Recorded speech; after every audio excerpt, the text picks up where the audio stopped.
quite frankly. For everybody tuning in on YouTube, what's going on? It's good to have you in here with me today. We're going to go ahead and hop straight into the debate. So we got 100 Trump supporters lined up, and we're going to take them down one by one. We have our first Trump supporter on the line. Their name is LTTL. Welcome in, man. Go ahead and tell us why you voted for Trump.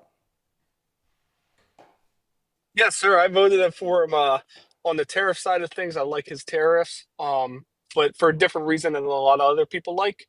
Um, as well, I thought before that his economics were a little bit better, but now I don't know. They're doing too well. I know they kind of go hand in hand, but like I said, I think I have a different view on tariffs than a lot of other people have. You just contradicted yourself because you just told us I that. did it.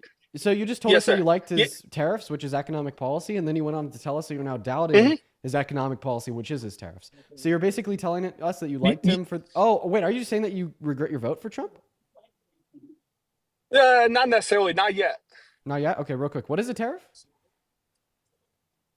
Yeah, it's a tax on goods imported. Okay, and why do you support his tariffs?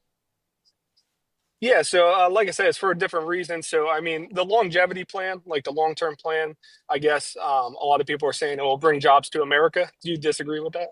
I think there is an argument to be made that that's wrong, and the only reason why I say that is well for two reasons. First reason is it creates a lot of inefficiencies and reduces productivity in American hmm manufacturing because it shifts our focus away from comparative advantage, which essentially means we're just producing the things that we're good at producing, uh, Yeah, to focusing on trying to produce everything via force.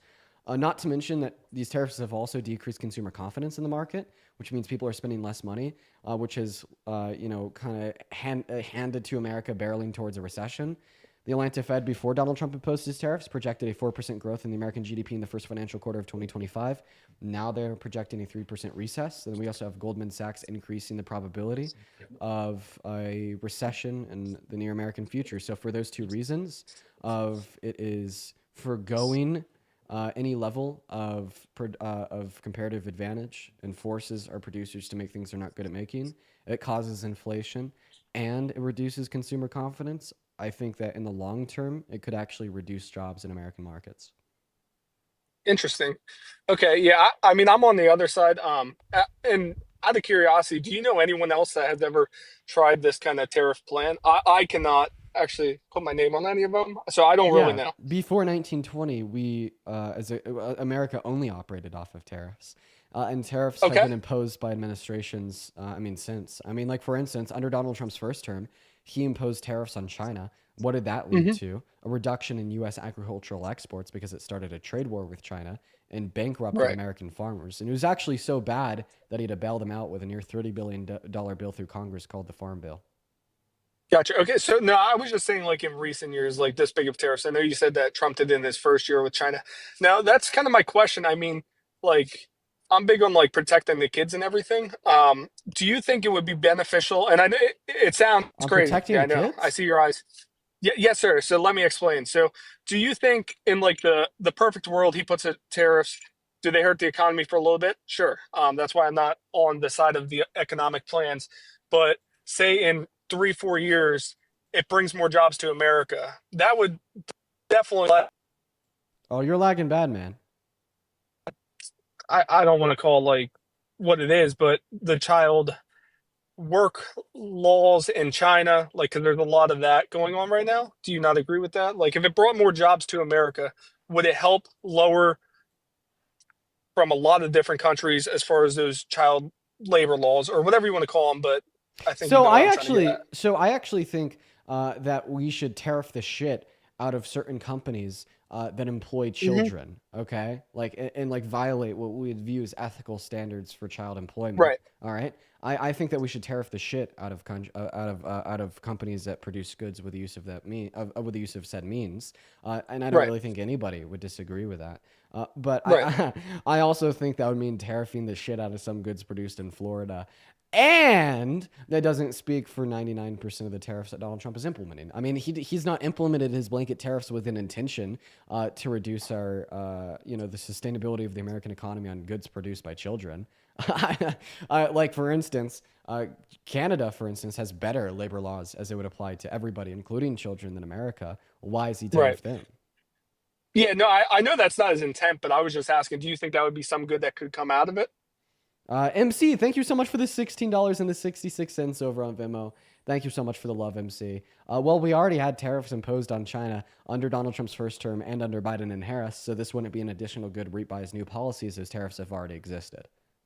Okay, gotcha. So you're saying it probably wouldn't help at the end of the day. No. No. Okay. I guess I disagree with that. What? We But just not are. like We've already had heavily tariffs on disagree. China. We've already had tariffs on China, man. On everything coming in? We had tariffs on a lot of goods produced in China. Okay, yeah, I guess I'll have to get myself knowledgeable on that.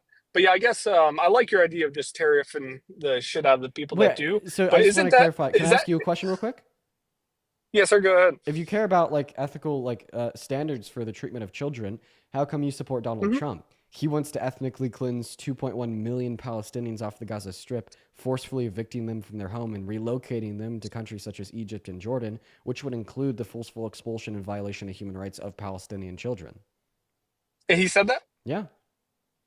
Where did he say that? Is there In a a source press for that? conference with Benjamin Netanyahu, and then he went on to post an AI video on Instagram, Twitter, and other platforms depicting what the Gaza Strip will look like after he kicks all the Palestinians out and builds a Riviera. Of course, he's also spoken about this at length on Truth Social. Gotcha. And how many Palestinians live in where did you say An in Gaza estimated now? 2.1 million. And he wants to get rid of them all out of there? Yeah, wants to get them all out and give them no right to return. Yeah, that's crazy. Yeah, well, I No, mean, so I mean, if you care about the living standard of children, why is that not a red line mhm. for you? No, absolutely. No, I would say if, and I mean, did he say this before that before when he was running? Well, I mean, he did say that he was the most pro-Israel president we've ever had, and that although Kamala Harris was also pro-Israel, she was not as pro-Israel as him, and in fact, she was going to employ Hamas radicals to run her foreign policy, and that Biden was a bad Palestinian. So I think he definitely let us know. Yeah, I don't remember hearing anything about that until after he got elected in the sense of that. Well, I'm Uh, giving you quotes from his debate with Biden. I'm giving you quotes from his debate with Kamala Harris, and I'm giving you so quotes from his what was first his term. quote exactly from Kamala Harris? That he was the most pro-Israel president we've ever had, and that Kamala Harris was going to have Hamas running her foreign policy, even though she was also pro-Israel. Yeah. And then he's also said at other points that he really disagreed with the restrictions on some weapon shipments to Israel, and that he didn't Okay. support humanitarian aid to Gaza. But in retrospect, now that you have access to this information, do you now regret your Right. vote for Trump? No, I do not. Um, Okay, so then don't act like you care about ethical concerns of working conditions for children in China when you don't care about the ethical concerns of human rights for children in Palestine. no, I think I do.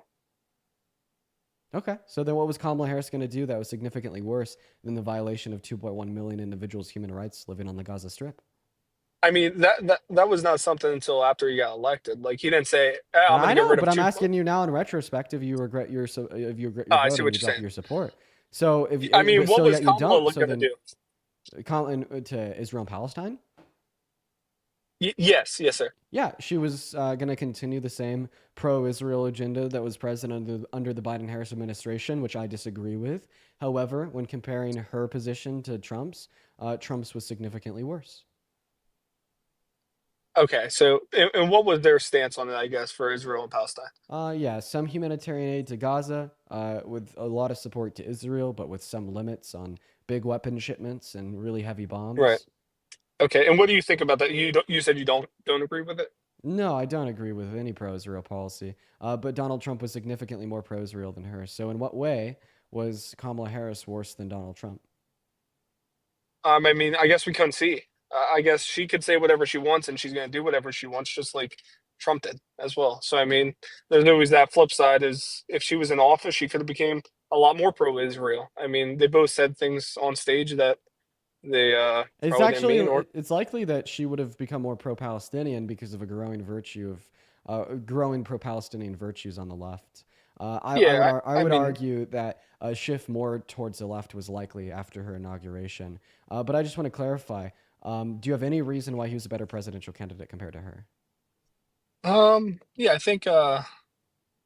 I think a lot of it, not necessarily policy or anything, but I think just, and maybe it was just because of the lackluster amount of time she had. I was definitely open. I had never voted. I'm 23, um, but I had never voted before. Um, but I think I would have been more open if she had more time. I just wasn't. I guess I wasn't. Okay, so I you think she you did can't name a good. reason why he was a better presidential candidate? Yeah, I think I Okay, can. okay. So what is it? Let me think. Um, If you can't, that's all good. I mean, there's other things that we could talk about. Like we could talk about all of the failures of the Trump administration in the last 2 months. yeah, I think the biggest reason, and I know this is probably not going to be popular. I think when she said that she wouldn't change anything from the prior 4 years, I think that was a. Oh, is that a hair in your sandwich, man? Yeah, it is. You see that? Yeah, throw it out. It's probably my hair. Go ahead. Okay, then you can keep eating.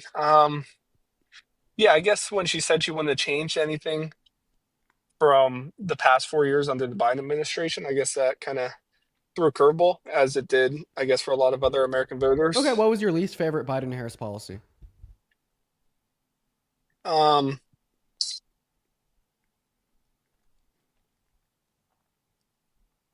can name one. So then why the fuck would that throw you off of voting for her? Well, because I mean, like just general living, I don't feel like was very great under Biden and Harris. I wasn't like I didn't have more money in my pockets. I had more money when I was not under Trump, but I guess when Trump was president. Um, yeah, I feel like the economy was better under Trump, and it's very skewed just because of COVID and everything. It was kind of hard to gauge what was right, what was wrong. Um, but yeah, I guess the general feeling, as in a lot of other American people did say, Okay, kind so of are the you same saying thing. that they were a bad presidency because under their term you didn't think the economy was good?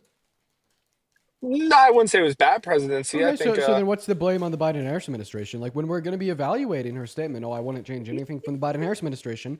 She's saying yeah, that she wouldn't change anything from what they did, and I thought that they did good with domestic policy. They passed the yeah, PACT Act, they passed the Infrastructure Bill, the Inflation Reduction Act, the American Rescue Plan, the Chips and Science Act. They had a shit ton of really good domestic policy that served to the interests of the American people. I thought that their administration was one of the best administrations in modern American history for their domestic policy. Okay, and when you yeah. come up here and you tell me that the biggest reason why you voted for the Grapus over Kamala Harris, the biggest reason why you voted for the guy that wants to ethnically cleanse 2.1 million Palestinians off the Gaza Strip compared to Kamala Harris, the biggest reason you want this guy that is going to decrease the purchasing power of anybody making under $395,000 per year and serves as a constitutional crisis now and in 2020 when he tried to rig the outcome of the election is that, well, you didn't agree with her statement that she wouldn't have changed much from the Biden Harris administration. And you can't name one bad thing the Biden Harris administration did. I'm likely to probably believe that you've fallen victim to some Republican propaganda. Well, I think another one I didn't like was the border. I would call it a crisis in a sense. I thought that there was a lot of not good stuff going on. And yeah, I mean, I lived near close to New York. New York City itself was almost a ghost town, other than immigrants, for a couple weeks.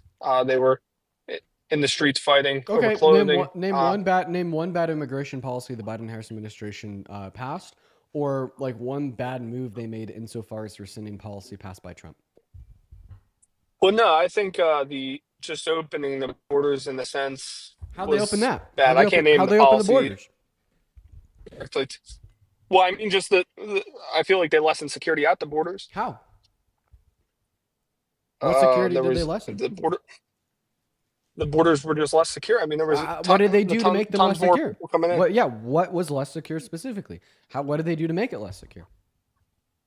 Well, I guess they took security off the borders. They took people off the Can you borders. give me evidence of this? Because they actually funded Border Patrol more than Trump. Yeah, but Trump has more security at the borders now. Okay, so you're saying compared to Donald Trump's administration now? No, you're shifting the goalpost. You said that they lessened security in reference to his first administration. So what security did they lessen? Well, the dollar became a lot less valuable. So I mean, Oh, we so can they're talk. so they're responsible for a weakened border policy by causing inflation. So how do they cause inflation? No. I didn't say that. I'm just saying like when you're talking numbers, correct? When you say they put more money into the border, like funded more money into it. Yeah, but don't pivot off that. I just want you to tell I'm me not what they. pivoting. I want you to tell me what they did to lessen security at the southern border. I mean, I have to research that, but I mean, there was a lot more crossings underneath them. Is that not true? So your argument is because there's a lot more crossings under their administration, they passed bad immigration policy. Okay, well, here's my counter argument. Because under Donald Trump's administration, in April 2020, we had the highest level of unemployment in the last 100 years. That must have meant that Donald Trump passed unemployment policy. Did you guys just ban the vegan teacher? Oh, bruh. Go ahead. Um, no, I mean that was during COVID, so I mean that's a little Oh, so tougher you're of an telling me that I argument can't just blame anything that happens under his administration on him? So why can you blame anything that happens under the Biden-Harris administration on Biden and Harris? because that was controllable. I mean, Okay, so tell me if it was controlled by them, tell me what they did to reduce security. it's maybe not what they did to reduce, it's maybe what they should have done to secure it more. Oh, would you say that they probably should have passed a bill to strengthen security by funding courts on the border more to expedite legal claims of migration to naturally reduce undocumented entry? Maybe that's the goal, but that's not what it did. Okay, well actually they tried to. And then They tried to, but yeah, then but Donald it was just Trump putting more judges. Then Donald Trump called the Republicans in Congress and told them to torpedo this bill because it was gaining speed in Congress. And we're the source of that he called them. Yeah, sure. Chuck Thank you. Schumer, you spoke about this on CNN. We also had Mitch McConnell and Ted Cruz speak about this on Fox News, as well as Langford, the Republican that was endorsed by Trump that drafted the bill, condemned him on Fox News as well. And then we also Gotcha. had Donald Trump self-admit this at a rally in Nevada where he said if the border bill fails, to blame it on him.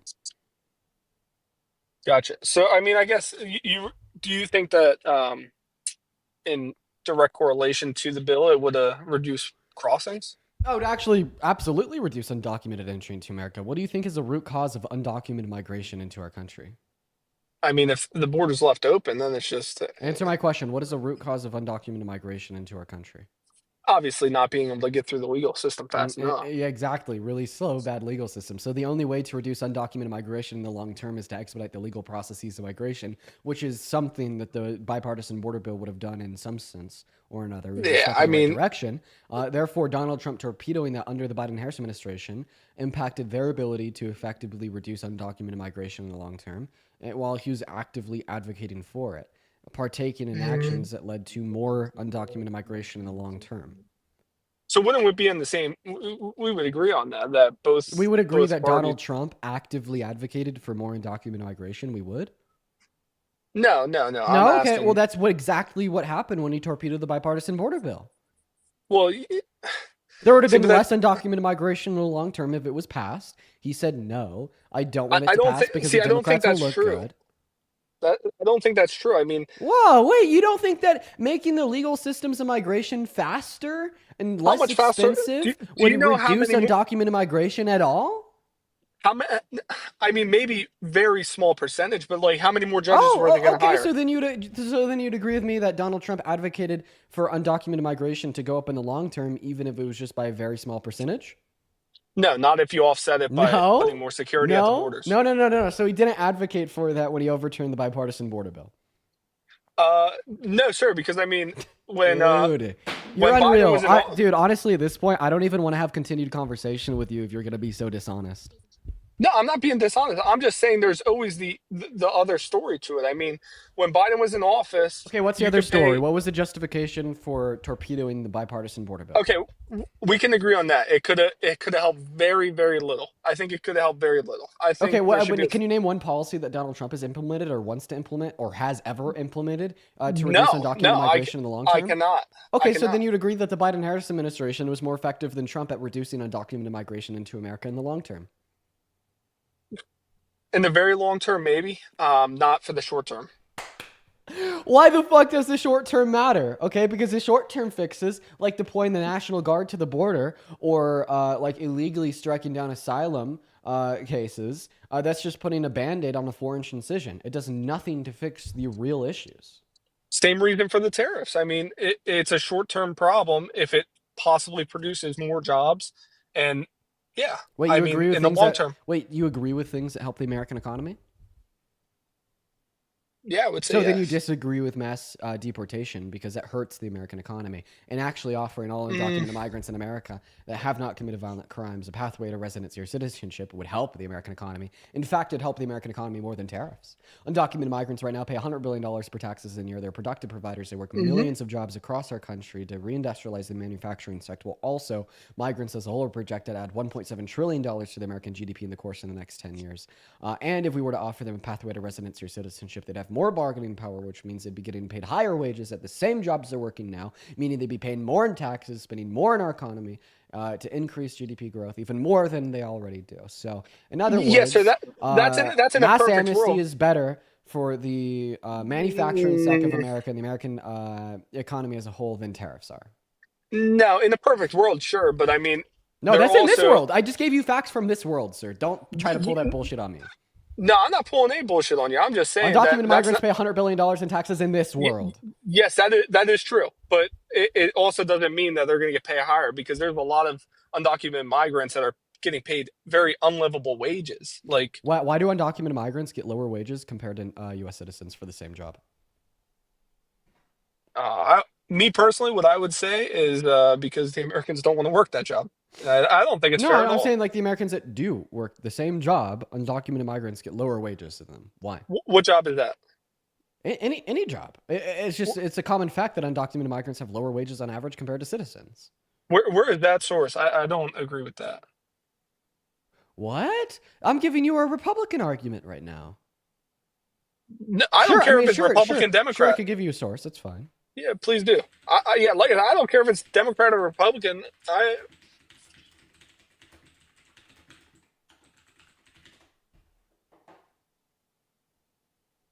Okay, yeah. This is coming from Science Direct. Look up the wage penalty to undocumented migrants. They say that the average wage gap between undocumented and legal immigrants or citizens is over 35%.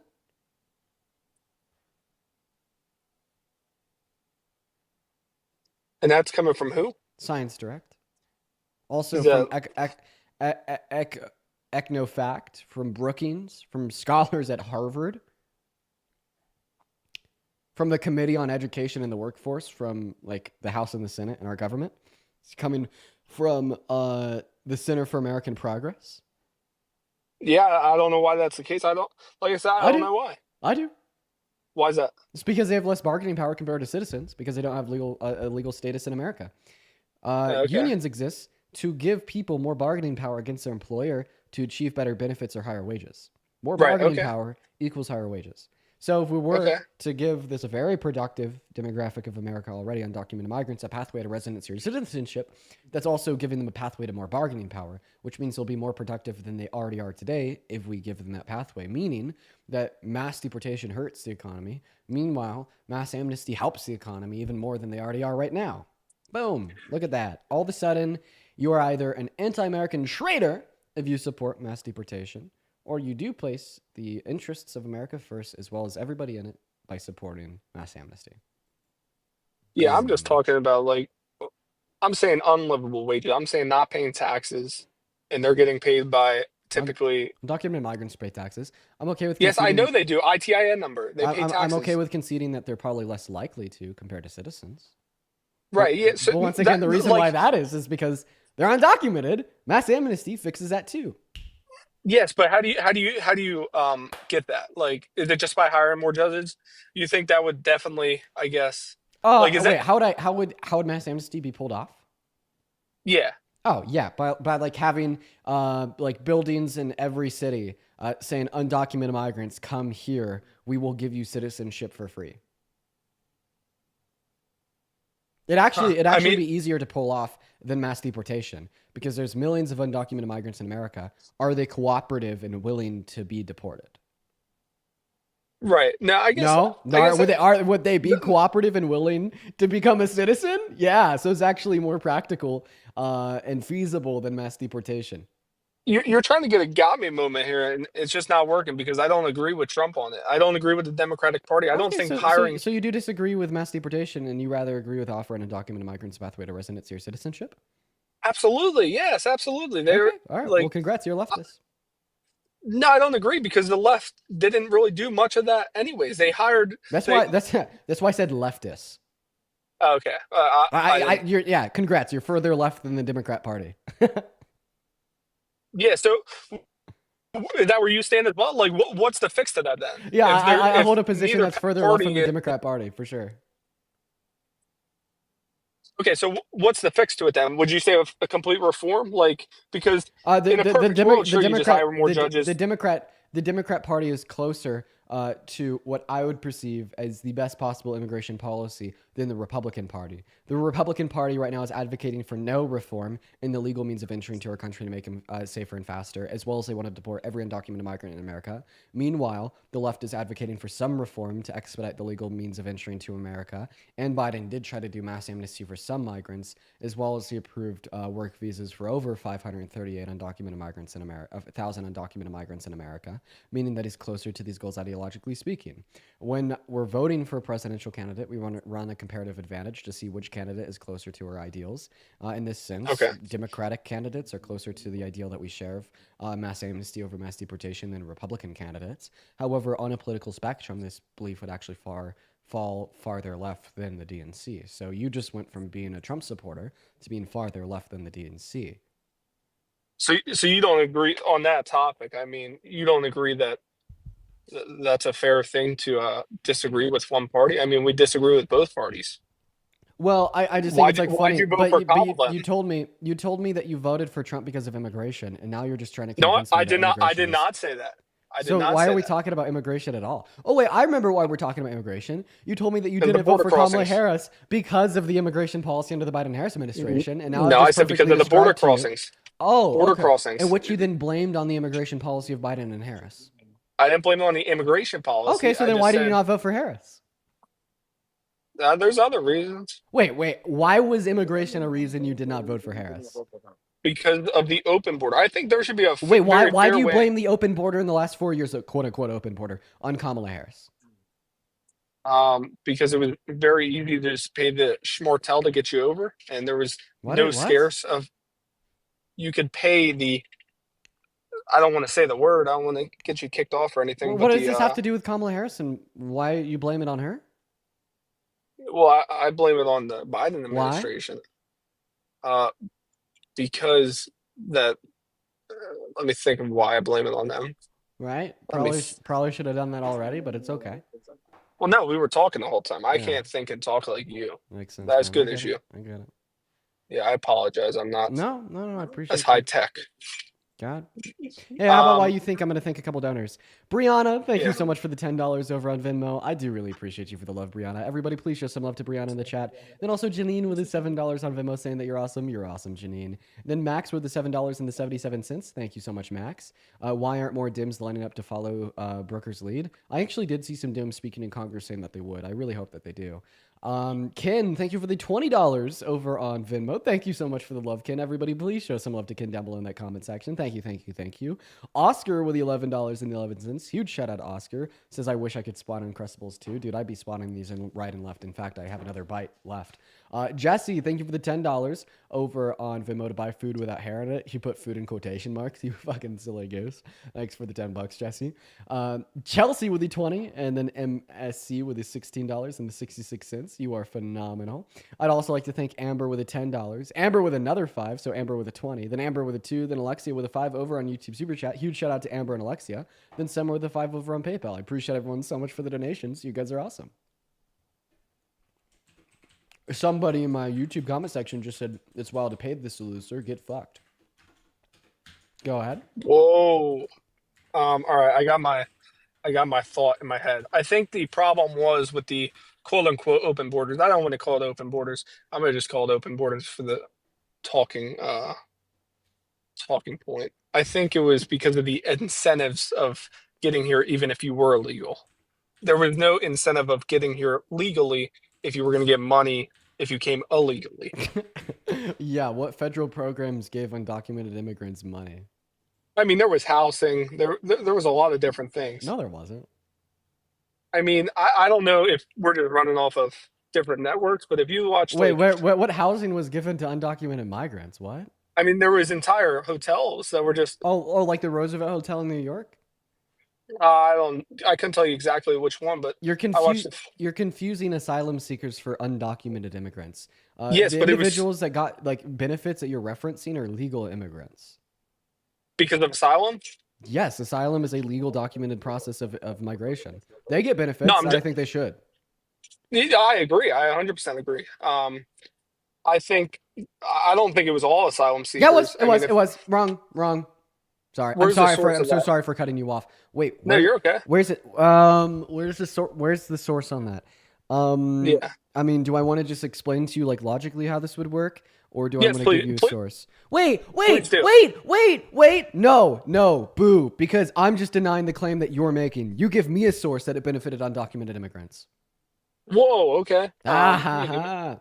no, that's okay. Give me a few seconds. I can't Okay. type as fast as you No, that's either. good. I'll give you a few seconds. Appreciate it. Take your time. David, thank you for the $10 super chat over on YouTube. Thank you so much for the love. David, you're awesome. David says, keep up the great work, learning a lot from listening to you. I appreciate you so much for the love, David. You're awesome. I'm being a little hard on this guy, but he's being pretty respectful. I need to calm it down a little bit. Seb with the $5 over on Vimeo says, Dean, your lives always line up perfectly with me going to the gym after work. Dude, get a good pump in, Seb. Get a good pump in. Awesome. Thank you for the $5. You're phenomenal. Okay. All right. Phenomenal. Elisa's guess is level-headed. Says somebody in the YouTube. Yeah, no, he is level-headed. He is level-headed. He's respectful. I know. I need to stop being so defensive to it's like respectful guesses. It's just because I'm human and I get myself so worked up from the not respectful, rage baity, insane guests, and it's just hard to like. I need to have a guard set up for that. You know what I mean? Yeah, Um, you're being really rude to me, Dean. I'm trying to learn. yeah. Is that, Don't say something rude again. is that true? Hey, if you're one of the 5.7 thousand people in the TikTok stream, guys, make sure that we're double tapping away on that phone screen. While he's looking for the source, we're going to go ahead and get another guest up here just to have a conversation in the meantime. We got Molly Girl loading in. Ella, thank you for the $5 donation over on the YouTube stream. What's up, Molly? Did you vote for Trump? No, I'm sorry. I'm so sick and I just got out of bed and I somehow hit request. No worries, Molly. Don't even worry about that. Don't even worry about that. Honestly, I've done that a lot. There's been a lot of points where I've accidentally joined in queues on other lives, so I'm very sympathetic to that. No worries, no worries. What's going on, Kay? Did you vote for Trump?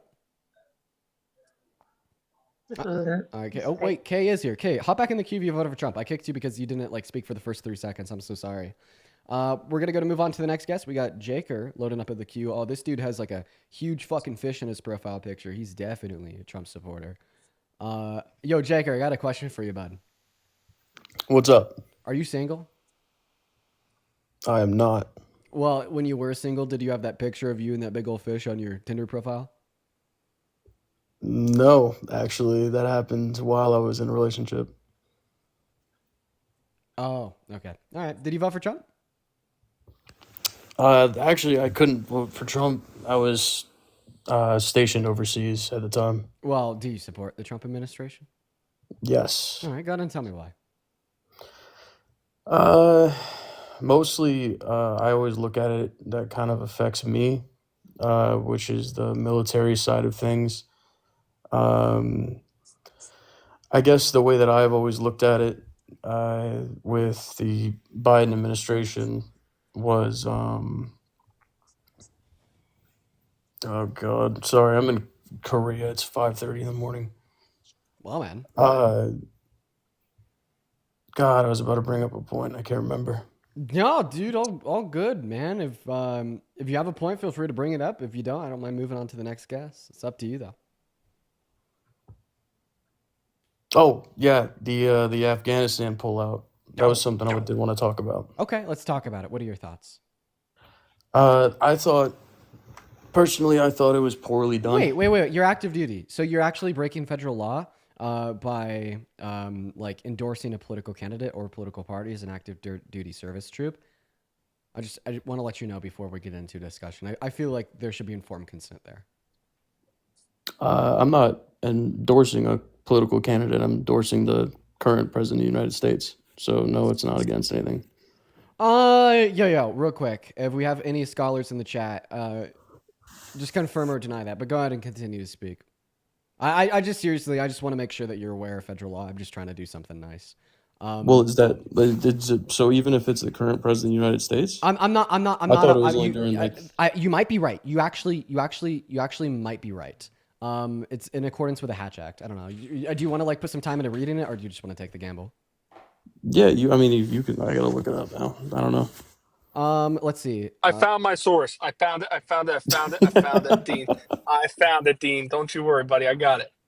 Okay. Well, how about this? How about this, Jaker? Just real quick. We're gonna go and let him give his source. In the meantime, just consider, like if you want to gamble the fact that you may be breaking law. If you want to break the law, I'm fine with that. I'm a liberal, party of crime, and whatnot. So I'll find. Break the law. But break the law. Yeah, I'm not gonna take a chance. Law. I thought the law was if it was like during, like the actual candidacy, but. Yeah, I mean, you could be right. I seriously don't know. But if you don't want to take the chance, I respect that. Okay. Yeah. I'm not gonna take the chance. Yeah, you have a good one, Jaker. I get it. Anyways, go ahead. All right, so I lost my source now. I'm not even kidding. Motherfucker! How do you lose a fucking Google page? Okay, Shit. we're gonna gotta get somebody else up in the meantime. We got Liv floating in. Liz, did you vote for Trump? Yes, I did. Liz, why? Why did you do it? Why'd you vote for Trump? I mainly voted for Trump because I'm a first generation American, and I think that we have a huge problem with all these illegal immigrants in our country. And it's becoming ridiculous. Okay. The amount of illegals that were allowed in by the Biden administration. Yeah. Do you mind if I ask you a question? Mm-hmm. So when you say that undocumented migrants in America are a huge problem that's becoming so ridiculous, you're telling me that they're really hurting our country. Can you name one way that undocumented migrants that have not committed violent crimes hurt our country? The violent crimes is a huge thing right there, dude. What do you mean? Okay, well, I'm actually okay with either the raping of women, the beheading of people, all these, that Venezuela gang group that committed so many crimes. Okay. Liz, so as it applies to undocumented migrants that commit violent crimes, I either agree with prosecuting and incarcerating them in America or deporting them to their home countries to be incarcerated there, whatever criminal justice system is more reliable. So we probably don't have too much disagreement there. I will say the one piece of legislation pushed through Congress under the Trump administration to prosecute undocumented migrants that commit violent crimes through deportation through the Lake and Riley Act was one of the worst pieces of legislation we've had in modern American history. I would have vetoed it in a fucking heartbeat. So I just don't think that the Trump administration is processing undocumented migrants who have or have not committed violent crimes properly. But I'd also like to point out that undocumented migrants are 2 times less likely than you, a natural U.S. born citizen, to commit a violent crime. And it is the case that you voted for a violent criminal, a rapist. They're committing illegal crimes by entering the country illegally in the first place. So no matter what, that's an illegal crime. Yeah, I do understand that that's a crime. I mean, some people say it's a misdemeanor. I haven't read the law myself, so I'll just believe you. But this doesn't answer the question I asked you. We could get to that in a bit. The question I want you to answer is, can you name one way that undocumented migrants as a demographic hurt our country? It hurts us financially. We're giving these people tens of thousands of dollars of financial, giving them licenses, giving them cars. They were giving them hotel rooms. What fucking world do you live in? Like, Liz, I'm so sorry, but like, this is just like pure fucking propaganda. I want to get that one so incredibly clear. It is like absolute fucking bullshit. Like, I've heard the hotels before, the fucking cars. What the fuck, dude? Oh, I'm sorry. I need to be kind. I actually am being pretty mean to you, Liz. I apologize. I want to be kinder. Here's my point. Undocumented migrants. Okay, I don't get offended easily like you guys do. Okay, and I take it back. I take it back, Liz. I'm no longer going to be kind to you. I'm just kidding. I'll still be kind. But listen, it's fine. I can take it. My point is that undocumented migrants as a demographic actually don't really receive any federal benefits. The only benefits that they receive is like the availability to go to an emergency room in a hospital in the case of an emergency for like life-saving care. That costs our government over $16 billion per year, and that's not just for undocumented migrants. It's for all uninsured people in America. And then like some forms of healthcare, like Medi-Cal in the state of California. But overall, they pay $100 billion for taxes a year in the federal, state, and local level. and they don't reap the benefits like you or I do, like Social Security, Medicaid, Medicare, food stamps, EBT, etc., meaning that they pay more and then they 15 take million out people compared to that were collecting citizens. Social Security that were over the age of 115. Completely different subject. How about we continue to talk about undocumented immigrants first? I do have a question after he responded to Dean's point. Yeah, for sure. Go ahead. No, because I want you to respond to what I said. I'll condense it. Undocumented migrants pay more in taxes and reap less of a benefit off of that than you, me, or any other American citizen. I don't care. I just don't like these illegal immigrants in our country. Okay, and that's why I say that you're most likely like racist, Liz. It's because when I ask you to give me a cogent argument insofar as why undocumented migrants hurt our country, you're like, oh, the economy, they drain our resources. But then when I prove you wrong, like, I don't give a shit. I just don't want them here. Like, literal, like, I mean, like, unless you could like give me a defense that doesn't reduce down to vibes and prejudice, so like, I'm just gonna call you a racist. But I do want to give you the mic to like refute that. Okay, because I don't want to be that liberal who's just calling non-racist people racist, right? So feel free to prove me wrong by giving me one reason why you're not racist, which would instantiate good reason insofar as how undocumented migrants hurt our country. I'm just laughing at all these comments right now. I'm going to hop in real quick. I got to go, Dean. I appreciate you. I did have the source, but I know you got stuff to do. Bro. All I read was on the... No. I was just hanging out. I wasn't saying nothing. I wasn't. No, I was just gonna say, LTT. Feel free to re-request sometime. I enjoyed my talk with you. I feel like we should finish it. Yeah, no doubt. I did read on the UCISC or something, United States something immigration something center. I don't know. I lost the source again, but I did have it, and I just closed my laptop. Basically, I don't know if it was a policy, but he lessened the. I guess he lessened the things that you needed to do to seek asylum. And then in 2024, he then revamped it. So it was impossible for people to... How about this? What I just read. LTTL, you were lagging out pretty hard. Whenever you get some free time, I'm live for 4 hours every day. I'll remember your name, re-request, and we could have a fleshed out conversation about it. I got you, buddy. I'll bring all the sources. Hell yeah, bro. I like that. And Liz, good luck. You are in a hole right now, Liz. You need to dig yourself out of it. I don't know if you're gonna. This guy's good. My life's great. Dude, that's probably been it is anymore. This guy's like probably like my favorite Trump supporter I've spoken to in quite some time. I like that LLT guy. Go ahead, Liz. Oh, She left. No way, she left. I was gonna ask her the question: should people who hire undocumented immigrants be held accountable because they're committing a crime? Dude, I cannot believe that she left. That is so fucking funny. Dude, you're trolling. Yeah, that is wild. Yeah, it's pretty cool. I hope he turns out to be liberal. We need him to get libbed up. Yo, X, thank you for the $2 over on YouTube Super Chat. Erica with a 2, Keller with a 5, and then Amber with another 5, then RJ with a 5, Allison with a 5, everybody with a 5. You guys are epic. Thank you guys so very much. Huge shout out to everybody over on that YouTube stream. I love y'all so very much, quite frankly. Ella with a 5. Thank you all so much. Let's see. Jalen with a 10. Thank you so much for the $10, Jalen. Everybody show some love to Jalen. Then Allison and Jonathan. There's like 10 people that donated $5. I love you guys. You guys are awesome. And then also Jesus Christ with the $7 over on Venmo, and Clarice with a 5. And then Emery with a 2 and Laney with a 2. What's up, Jacob? How you doing, dude? I'm actually doing pretty good. I've enjoyed my day here so far. Did you vote for Trump, man? Yeah, I did. Have we spoken before? No, we have not. Oh, perfect. Okay. Why'd you do it? Why'd you vote for Trump? So the main reason why I voted for Donald Trump is for the immigration policy.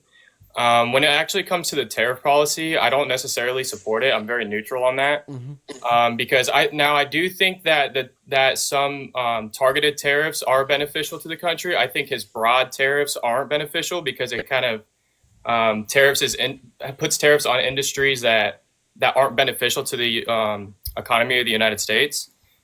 So I think that a combination between Biden's plan and Trump's economic plan would have been the best economic plan overall. Mm-hmm. However, most of the reason why I voted for Trump was because of the immigration policy. Jacob, we definitely have talked before, right?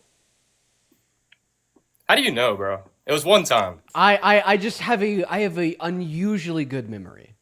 Oh, that's pretty damn impressive because it was months ago. I don't know how Actually, I I'll do tell you it. the truth. The last time I tried to join this, I said yes, and you kicked me off, so I just said no to be able to stay on. Chad, we'll leave it up to the chat. You sound like a decent guy. Have you talked to me, Jacob? No, I have not. Okay, I say we keep him. I say we keep him. Yeah. Okay. But What immigration policy? Before you talk to him, Parker, I do want to ask Kev. You said Dean for jail in the chat. What is that? Is that how you feel?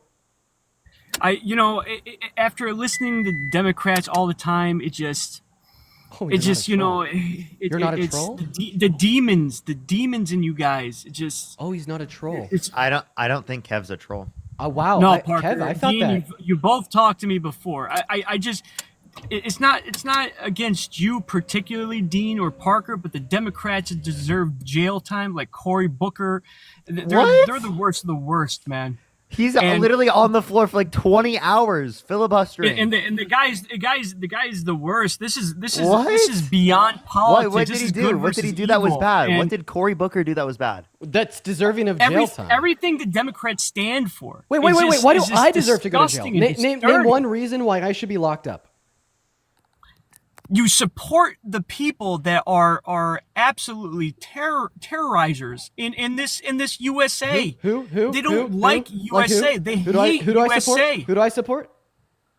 Cory Booker, I guess. Wait. support it? You're telling me Cory Booker done? I should go to jail because I support Cory Booker, which is a man. You that is support the standing up for Democrat American ideology. people. The Like, Democrat okay, ideology. What's a Democrat? Anyone that is okay, supported let's be very specific. ideology is anything against Trump, the TDS syndrome, and everything else. When Trump's trying to do everything he can to help this world and American values. I hear you. As much as I respect you, Dean and Parker, I've been on your live many times, Parker, and I love you guys. You guys are the next wave. I'm going to be unalived and gone before you guys hit Congress. But literally, you guys, God bless you and your I have a question. adventures. I'm gonna go and cut but you I'm off. telling you, I'm gonna cut one you day off. you'll become Republican. Kev, One day. Kev, I've already been. I'm going to cut you off here, Kev. I have a couple things to say, but before I do, I need to thank 3 people for the donations.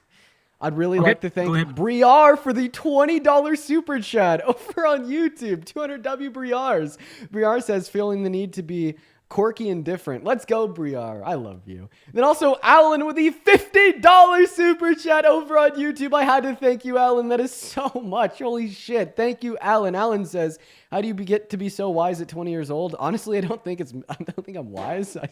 I just think I'm like over the shit of these people. So I just give it a very like melancholic reaction, but thank you so much for the love, Alan, with the $50, and then Brianna with the $20 over on PayPal, and Parker with the $10 on YouTube super chat. Show love to Brianna, show love to Parker. Alan with 500 W's for Alan and 200 W's for Briar. Can I just get a W donors from you, Kev?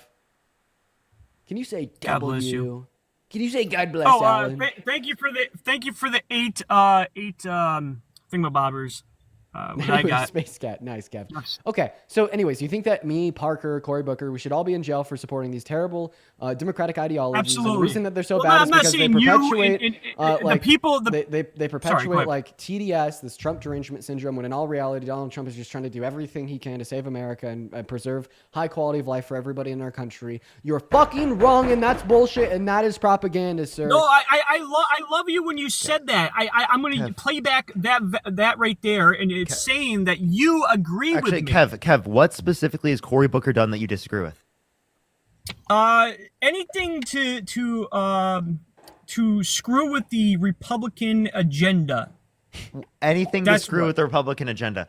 Okay, this is the issue. You think someone should go to prison if they do a filibuster to the Republican agenda? Do you realize how undemocratic that yes, is? because- He's advocating. Do you for- realize how tyrannical and authoritarian that is? Because they are anti-American. Imagine if Democrats were Imagine if Democrats were advocating for the same thing, that Republicans should be put in prison for filibustering their fucking agenda. Wait, this guy's just- Please tell me Yeah, how but here's fucking the thing, though. Republicans There's would right respond. and wrong, and Kev, you you're guys just are a on straight the up wrong side. Kev, you're just a straight How? up fascist. You guys are William, young thank you for the media shower. youngins. Kev, You guys are youngins. Kev, you're okay? fascist. You're young kids. Kev, you're a fascist. One day you're. Oh, hold on, man. You got yourself a meteorite. I just wanted to say. Say thank you for the meteorite. I did. I said thank you, William, for the meteorite. But Kev, you are a straight up fascist. Like, so what you're advocating for is unironic fascism. Nope. Who are the other? I'm an American. Who are the I'm other? a Democrat. Kev, I was a Kev, Democrat. Was a Democrat. I'm now a Republican. Who are the other leaders throughout history that have advocated for individuals that disagree with their political ideologies to be in jail? I can think of a couple. Hitler comes to mind. Not too many other people, man. Not too many other people. Stalin comes to mind. Putin. He's doing well. Putin, right? Putin comes to mind. Yeah. Do you like Hey, Putin? well, you know what? It all boils down. Mussolini Do you like the Putin? American way. The American. It's the American like this guy way. doesn't hear And me. Jacob, I love Kim Jacob. Jong-un Jacob, comes good to job mind. for voting for Trump. Wait, do you think that Parker, I listen to you all the time, buddy. I'm on your lives a lot. Kev, Did you hear my questions? do you think that the government of North Korea is immoral? It's cutting in and out, brother. Is the government of North Korea immoral? Because they lock up. Sorry, the sir. It's political cutting in opponents. and out. Kev, do you disagree with the government of North Korea for locking up and Well, I persecuting mean, their it's the political equivalent opponents? of the Democrat Party. No, it's the equivalent. If I of were to you. choose North Korea over the Democrat Party, I would choose North Korea. Let's put it that way. Who would you choose, Putin or Kamala Harris? Putin, for sure. Oh my God. Kamala Harris is a bro. lady that of the night that worked her way up. Stop. No, stop, Parker, stop, let him stop, talk. Let him dude. talk. Let him So- talk. No. Parker, please don't interrupt him. It's You know, true. It's true. I want you to be able to. So I asked you if you'd rather. Then let me talk, Parker. I It's would- true, I and you would- know I would it. rather- But you can't say it because Kev, you're in the Kev, Democrat Kev, Party. and I your want agenda. you to be able to finish what you're saying there. So I asked you if you'd rather a vote for Putin or Kamala Harris, and then you said Putin because Kamala Harris is a lady of the night that has like slept her way to the top. Please continue explaining how you think it feel. Oh yeah, she absolutely slept her way to the top, my friend. So what we see, and Kev, you know, along the mayor, Kev, if you would just allow me. To she was a finish. call girl. Right. So what we see to be true of Kev, Oh, go ahead, sir. what we see to be true of Kev, Jojo, what we see to be true of Kev, alongside a lot of other. Sorry, guys, I'm cutting in and out here. What we see to be true of Kev, alongside a lot of other men in America, is the fact that they place their sexism, their racism, their hate, their prejudice above anything. There's no standard for you. I mean, your prejudice is unwarranted. You just told Democrat us that Party- you take no. How about you the shut the hell up, Democrat- Kev? You go on mute. The Democrat why did it mute Party Parker? Why is did it mute nothing Parker? but terrorizers. Bro, Kev, I'm gonna go ahead and finish. If you don't let me finish, I'm gonna kick you. The only time you could start speaking is when I finish speaking. Don't unmute yourself.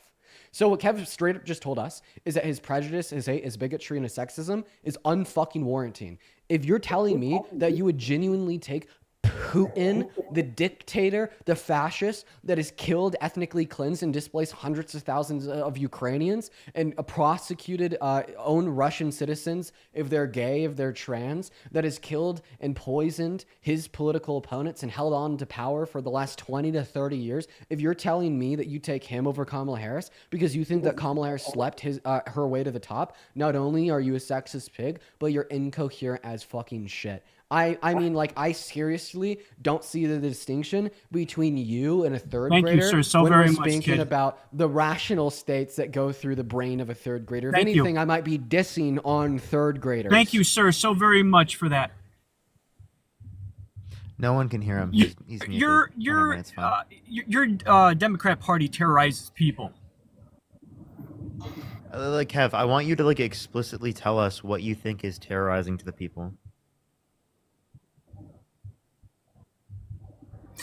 You guys want to bash Teslas. You want to bash Elon for doing his job, for finding, illegal stuff, and it's sickening. It's sickening. The Democrat Party protests. If you guys put amount of energy into the United States that you do to protest or TDS syndrome or mental disability, it would be a great duty for your country. You guys would deserve to be in the military. You guys would come out Republican. I guarantee it. You're just like not even making a coherent point. And- I have asked and your you over and 7,000 over again. Can you followers are please stop talking misguided. please stop talking for a second. Kev, when I'm asking you over and over Sure, again yes, sir. to elucidate on the point on specifically what you think Democrats are doing that you think is so bad that we should be put in prison, you think is so horrible that we're destroying the country, yet you can't mention any of the policies, any of the things that we support that would specifically be bad? Is it the health care we're providing, the child care, the housing affordability, the food stamps? Are those the policies that are hurting people? The environmental regulations that ensure that we have clean drinking water and clean environmental standards so that people don't die of pollution? Please tell me, what specifically are we advocating for that is going to hurt the country? So what Democrat is out there making sure that we get fresh bottled water? Tell me that, Parker. Democrats that supported clean water regulations that exist currently under law right now, and also are literally being advocated for through the infrastructure bill, the bipartisan infrastructure bill. The bipartisan infrastructure bill, which specifically got lead out of drinking pipes for clean drinking water. Republicans historically are not addressing those types of infrastructure issues. Donald Trump didn't get an infrastructure bill passed. He could not work with the other side, and he's literally undermining EPA regulations. He's undermining environmental standards and regulations. Those things Donald Trump has perpetuated throughout not only his first administration, but he's continuing into his second administration. Yeah, also, just the Biden-Harris administration issued a final rule as an executive order. All I know is we can agree to disagree. I give you the most respect, Dean and Parker. The Biden-Harris administration issued an executive order in October of 2024 stating that all systems across the country that supply water to Americans or anybody in America need to identify and replace all lead pipes within the next 10 years. So, like, there's actually an executive order set by the Biden-Harris administration to make sure that every single American is drinking water that's supplied through pipes that are not lead.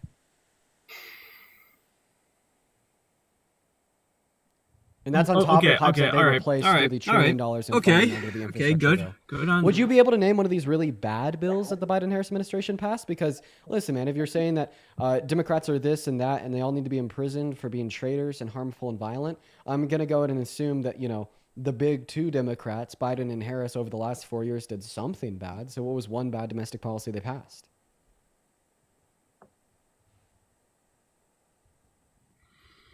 I don't even think they passed any kind of policies, to be honest with you. No, Jesus, Lord Almighty. They've been the most useless pieces of yahoos in the world, man. Kevin, it really is. That claim is objectively, Kevin, I'm going to go ahead and speak. I never gained with Biden and Kevin, so what you just told us is objectively false. It is the case that the Biden-Harris administration was the most productive administration in modern American history insofar as influencing and passing domestic policy. You actually cannot debate that, as that is a fact. You can only argue that the policy they passed was bad, but you can't say they didn't pass any. They passed the PACT Act, the Infrastructure Bill, the Inflation Reduction Act, the American Rescue Plan, the CHIPS and Science Act, among many others, as well as many executive orders. They passed significantly more policy than Donald Trump did under his first administration.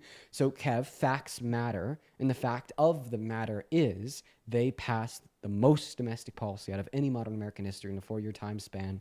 And I digress that you, sir, are nothing but a conspiracy theorist who denies facts and contorts your version of reality to be a cultist to the Orange Man. And it's incredibly sad to see in the big 2025. I've witnessed the histories that you said so. You're in diapers. He's muting himself. Sir, you're in PJs when I was doing some of the work for politicians myself. I'm in the guy PJs that right worked now. on Trump's campaign. Kev, I don't Remember think me. anybody could, I know you do. Kev, no one can hear. Kev, no one can hear you in the comment section right now because here it is in a nutshell. Dude, please this just guy can't listen to me, dude. I'm telling you something right now so that people can hear you in the chat, Kev. Yeah, I have crab. Kick him off. He's just an annoying piece of shit. Fuck you, guys. I'll come back. I'll come back in a little bit, man. I'm in no zone. There's no way. Valid. I'll come back in a little bit, guys.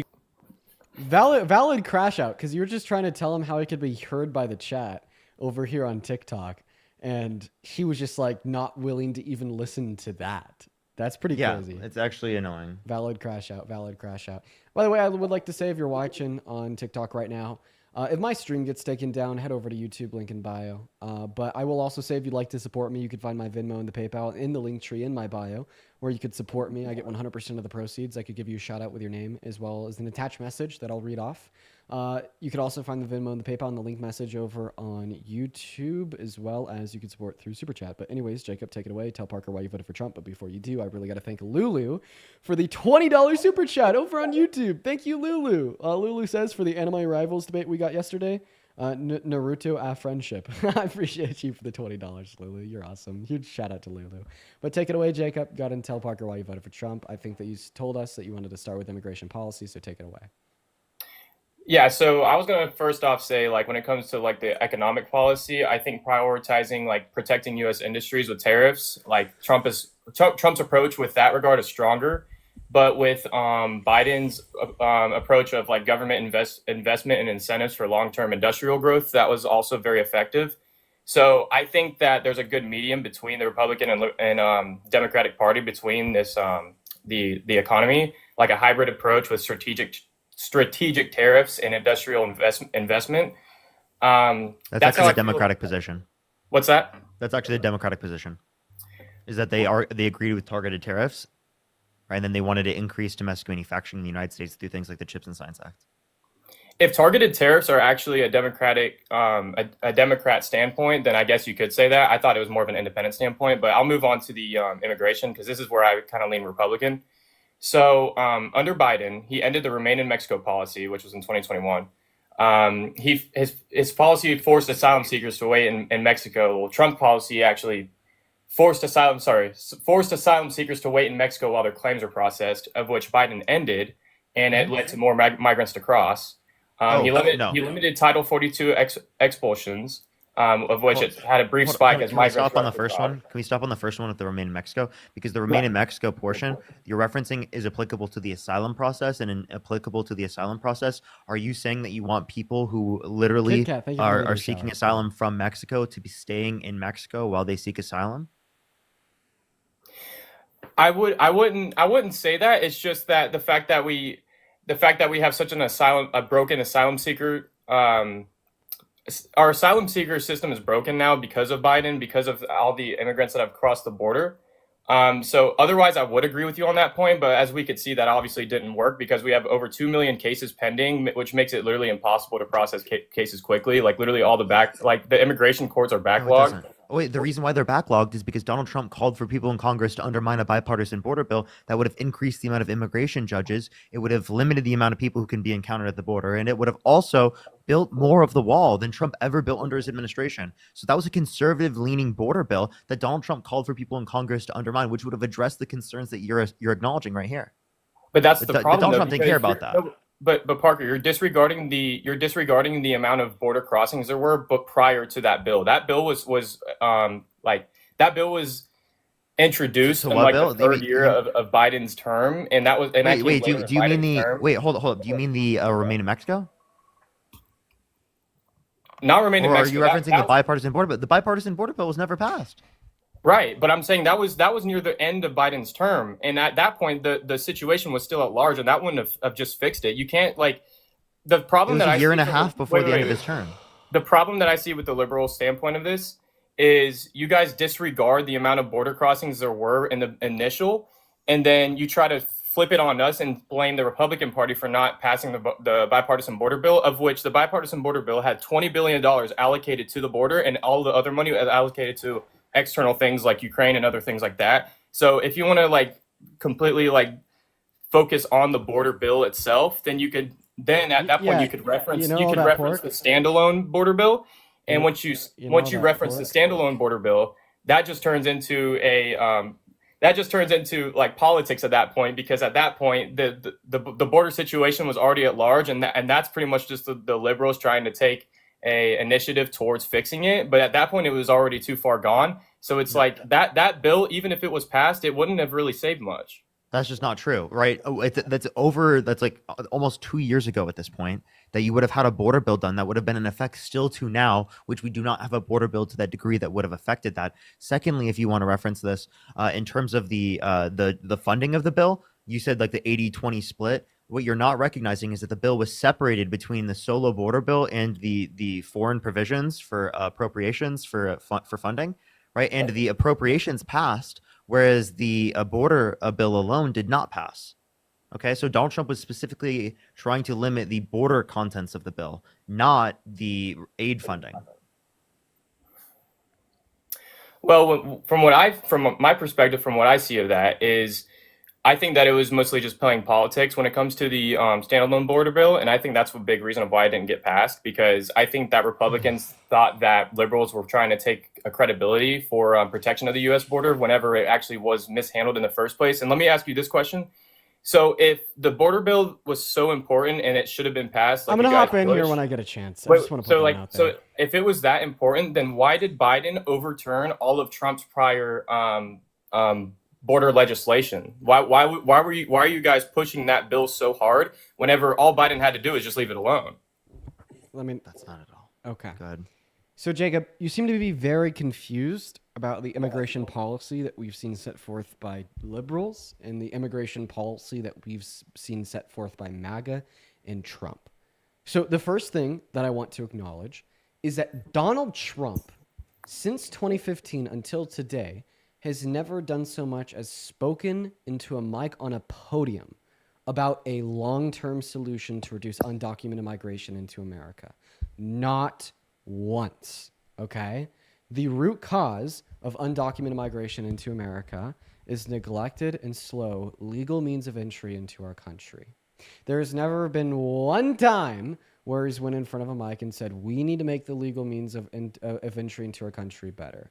We need to reinvent the wheel, reduce the amount of time that it takes, make it more effective, make it faster, and make it less expensive, okay?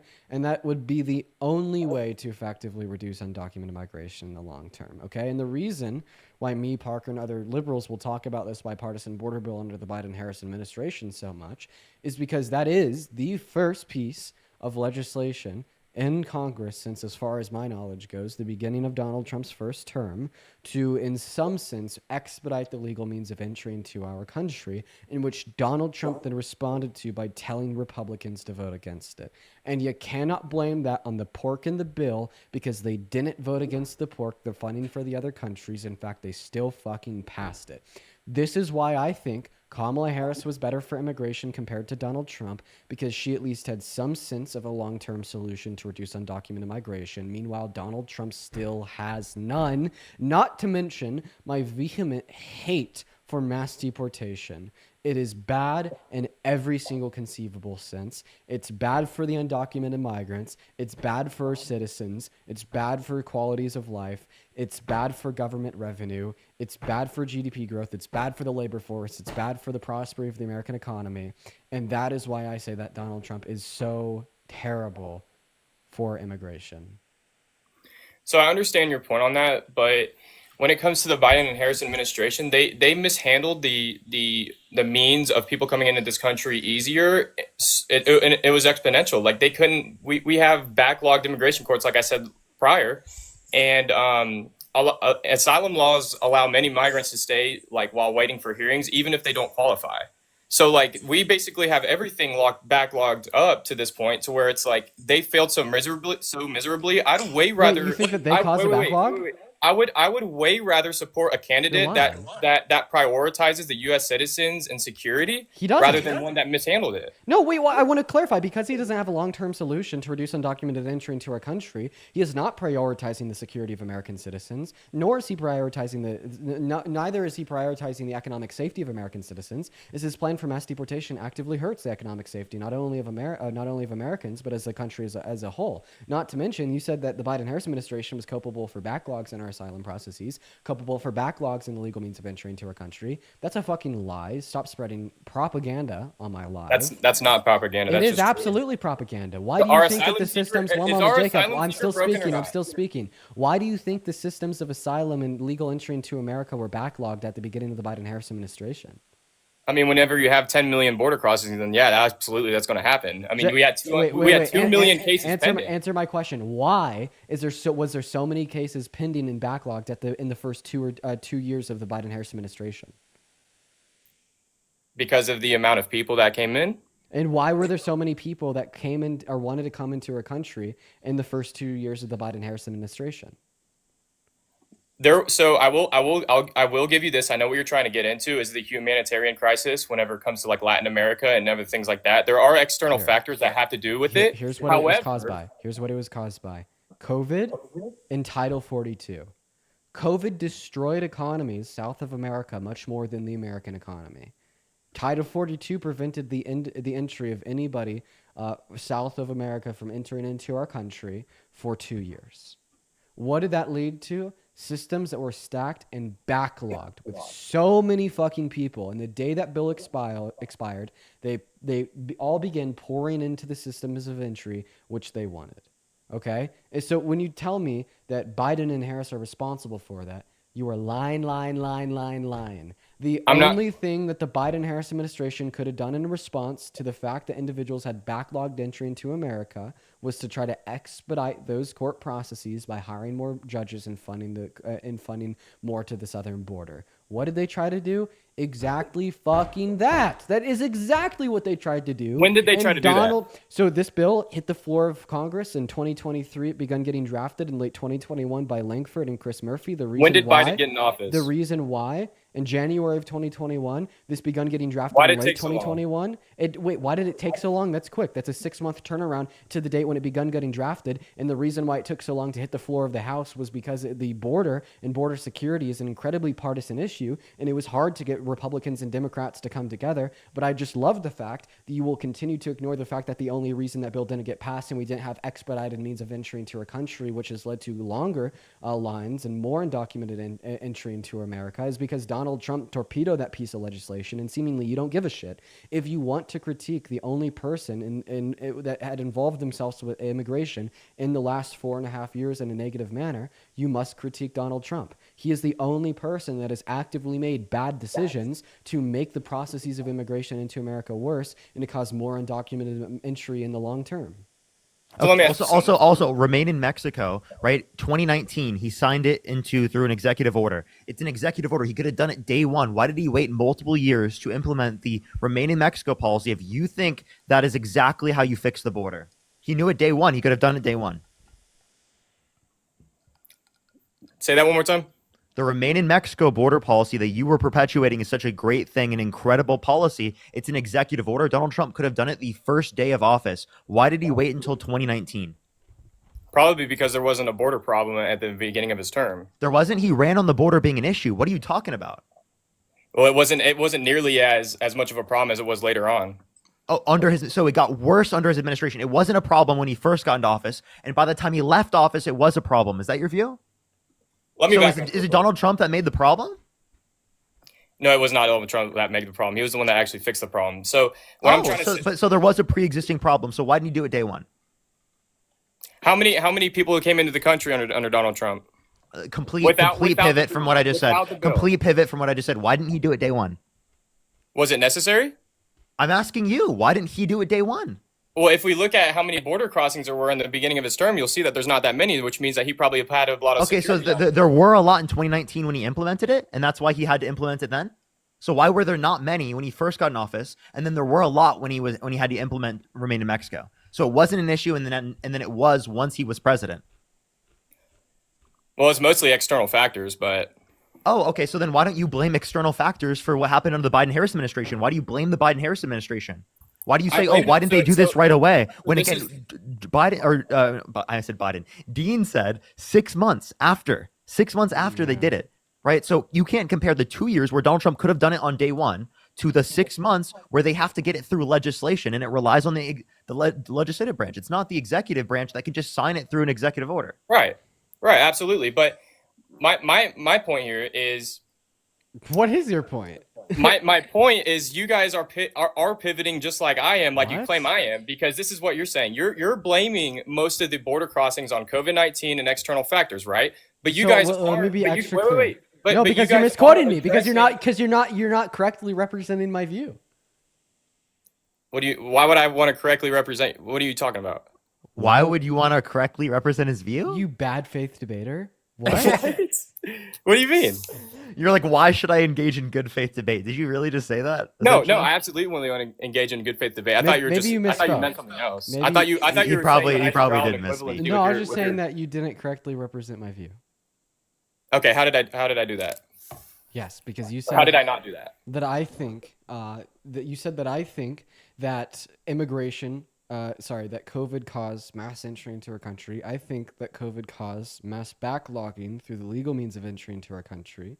Then the lack of action on behalf of the Biden-Harris administration because Donald Trump told Republicans to torpedo the bipartisan border bill is what therefore caused mass undocumented entry into America because the legal means were so backlogged and nothing had been done about it, which then led to the crisis that Donald Trump ran on, in which he still has no long-term fixes for. And that's my big issue, man. Donald Trump has no valuable immigration policy under his administration. He only has harmful immigration policy under his administration. Mass deportation is harmful. Short-term border solutions is harmful. Taking and stripping due process away from migrants is harmful. Deporting a dad from Maine to a prison in El Salvador that he's spending millions of dollars on per year where we can't get him back from is harmful.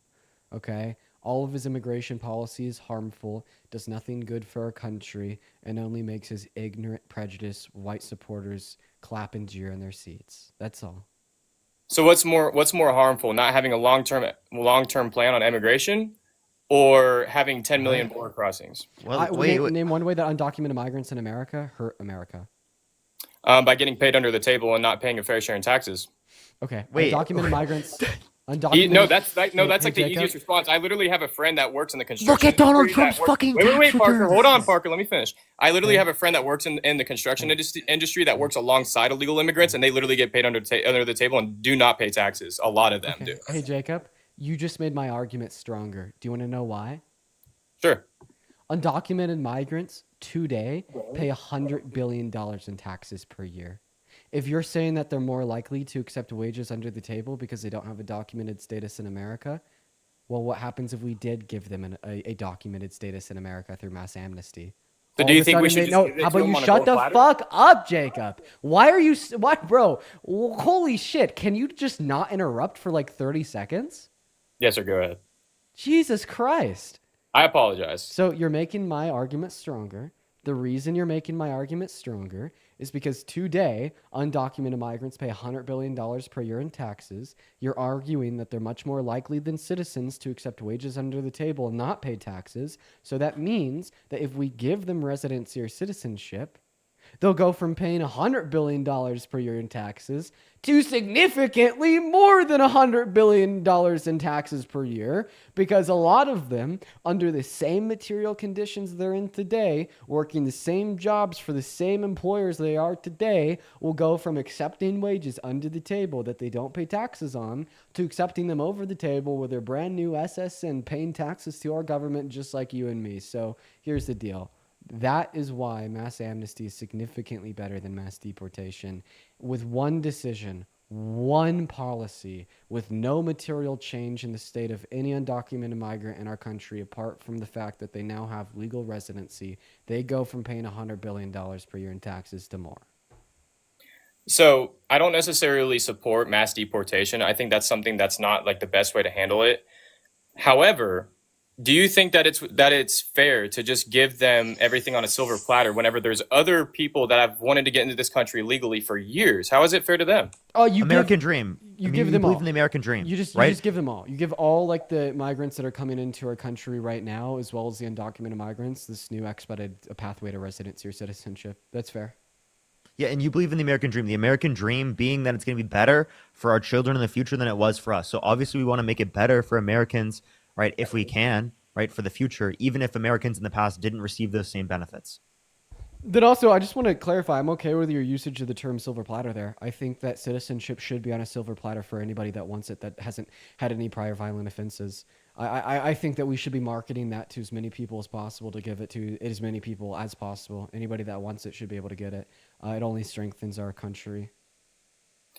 I think that it would be beneficial for our country to introduce more immigration to where we can have more people working and stimulating our economy. Absolutely. But however, I have a question, but actually. Here's the Wait. problem, though. Let me finish real quick. I will. The problem, though, with that is that I identified that there's already an issue with the system in itself. So What we is have Donald to Trump doing to fix it? We have to fix the system first, What is and then Donald Trump doing to fix it? Donald Trump is not doing anything to fix it. Yeah, good boy. Thank you. Okay. So, Jacob. So Dean, do not say good boy whenever I actually concede as a Republican and give you a point, man. Like you want me to join the side, right? okay. So I just want to clarify, the only reason why I called you good boy there, it wasn't because you made the concession. I actually am quite thankful for that, but rather that sassiness is rooted in the fact that I've been going back and forth with you on the matter of immigration for the last 30 minutes, and I feel as if you've been incredibly dense, and this has not been a productive conversation. In retrospect, I guess I'll say that your point's fair. I apologize for calling you good boy, but on, another note, maybe I meant it. Maybe I do think you are.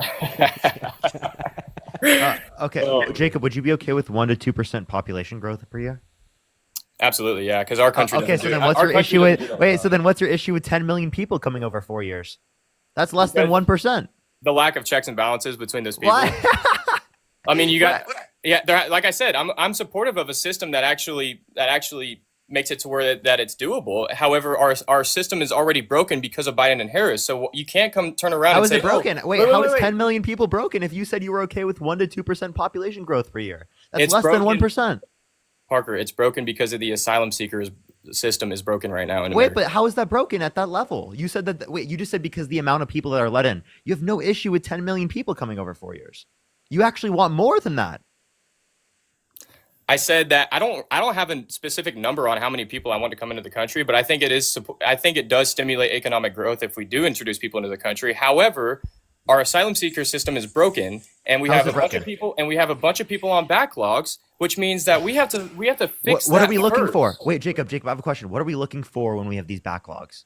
Right? Do you think there should be what type of process do you think should exist for immigration, for legal immigration? It's very hard to have a process when you have over 2 million cases pending. That's the problem. It's very hard to fix that. And if you don't fund enough immigration judges, if you don't fund enough court systems, if you don't fund enough officers to be able to deal with the influx of people, then that's true. But that's not an issue if you actually fund the fucking government and you don't cut federal employees like Donald Trump.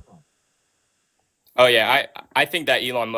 I don't want to get into all that, but I don't think Elon's the best for that job. Obviously, I mean they've literally had to give jobs back to people from mistakes. Like, how about this? Can we agree maybe that the left is better than the right and the account got banned for guest violations, sexual exploitation, and gender-based violence? What? It's a 3-day ban? I don't even know. I think that should get appealed. I think that should get appealed. I really do think that should get successfully appealed. I don't understand why we got that ban. We'll see. How's the recent post over on TikTok doing? First hour, 16K views. Second hour, 42. Third hour, 75. Looking good. Yo, Grave, thank you for the $20 over on YouTube Super Chat. Thank you so much for the love, Grave. That's so incredibly kind of you. Thank you, Grave. Everybody, please show some love to Grave down below. Grave says, what would you say to somebody that believes Doge when they say 2 million users of ITINs are actually stealing identities with the use of SSNs and therefore take benefits that they aren't eligible?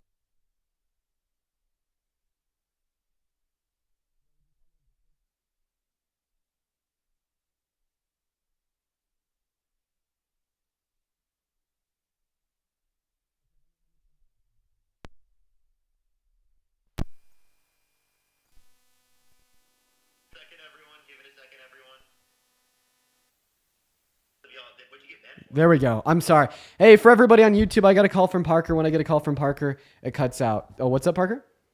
What'd you get a ban for? It was a guest violation for sexual exploitation of gender-based violence. I think it should get appealed. I mean, I don't think that happened. I would hope that gets appealed. That's ridiculous. What did you have? You have push on that account, right? You got appeal not approved? Yeah. Why? The appeal got rejected. What? What? Yeah, that's fucking insane. For sexual exploitation and gender-based violence. That's fucking weird. What were we doing? Dean, you were mogging the stream too hard, bro. Dude, I guess I was just mogging. Stop mogging, bro. Stop the mewing. If you stopped mewing, maybe we wouldn't get banned. So real. Gotta stop mewing everybody. I'm sending that off to some people. Hopefully they'll be able to help me. Yeah, that's actually insane. What are you up to? That's insane. I am on TikTok right now on my following. So any account that you have, we can go on. I just have none. I have literally 0. Okay, here's what I think I'll do. So I have the DNC Dean account. I get this back at what time? Let's just go ahead and check it out in the live section right now. I get it back at 4:15, so in exactly 1 hour, right around an hour, 55 minutes, and that is the next time I'll have access to an account is in 55 minutes. So do you just want to join my live here on TikTok or? Well, I have access to my main account. I think I'm going to go live on the main and just kind of like talk about breaking news for like 55 minutes. I don't want to do debates for obvious reasons, but maybe we could just join up there, kind of talk about Cory Brooker and like other things that are big in the news right now. Would you be down? Yeah, I mean, we can even, I guess I could do both because you're streaming on YouTube, right? So you want to do that for YouTube as well? Yeah. So I'm gonna do. We're gonna talk about Cory Brooker. We might even like talk to some liberals about it, and we'll just I kind of run like a more traditional news segment. I'm actually interested in that. Yeah, I could do that for now. Sorry, Booker, not Brooker. You guys, Booker, Cory Booker. Sorry, you guys. I thought that's just how you were pronouncing.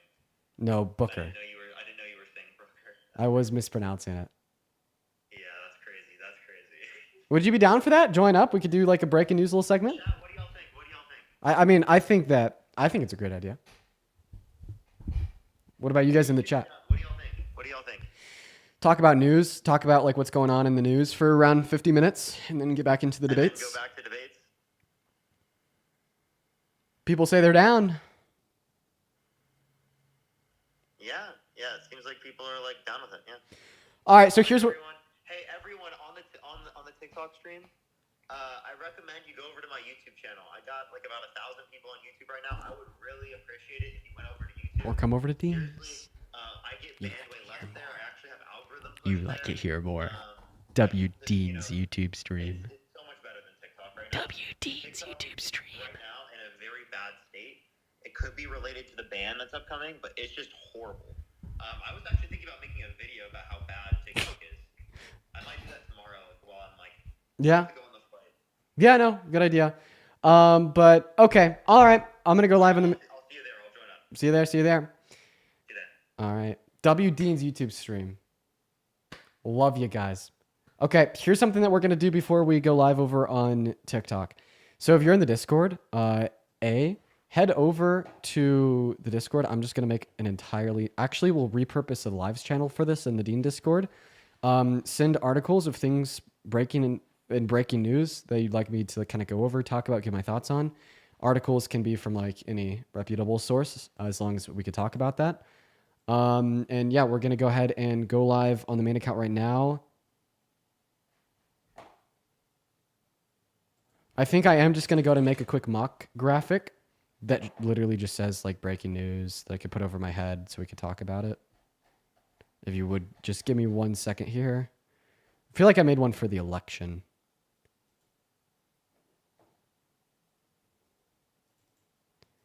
I'll just say live news updates. Perfect. Yeah, looks great. Looks great. Here we go. Transparent background. I'm going to go ahead and email that to myself, then we'll go live. Based.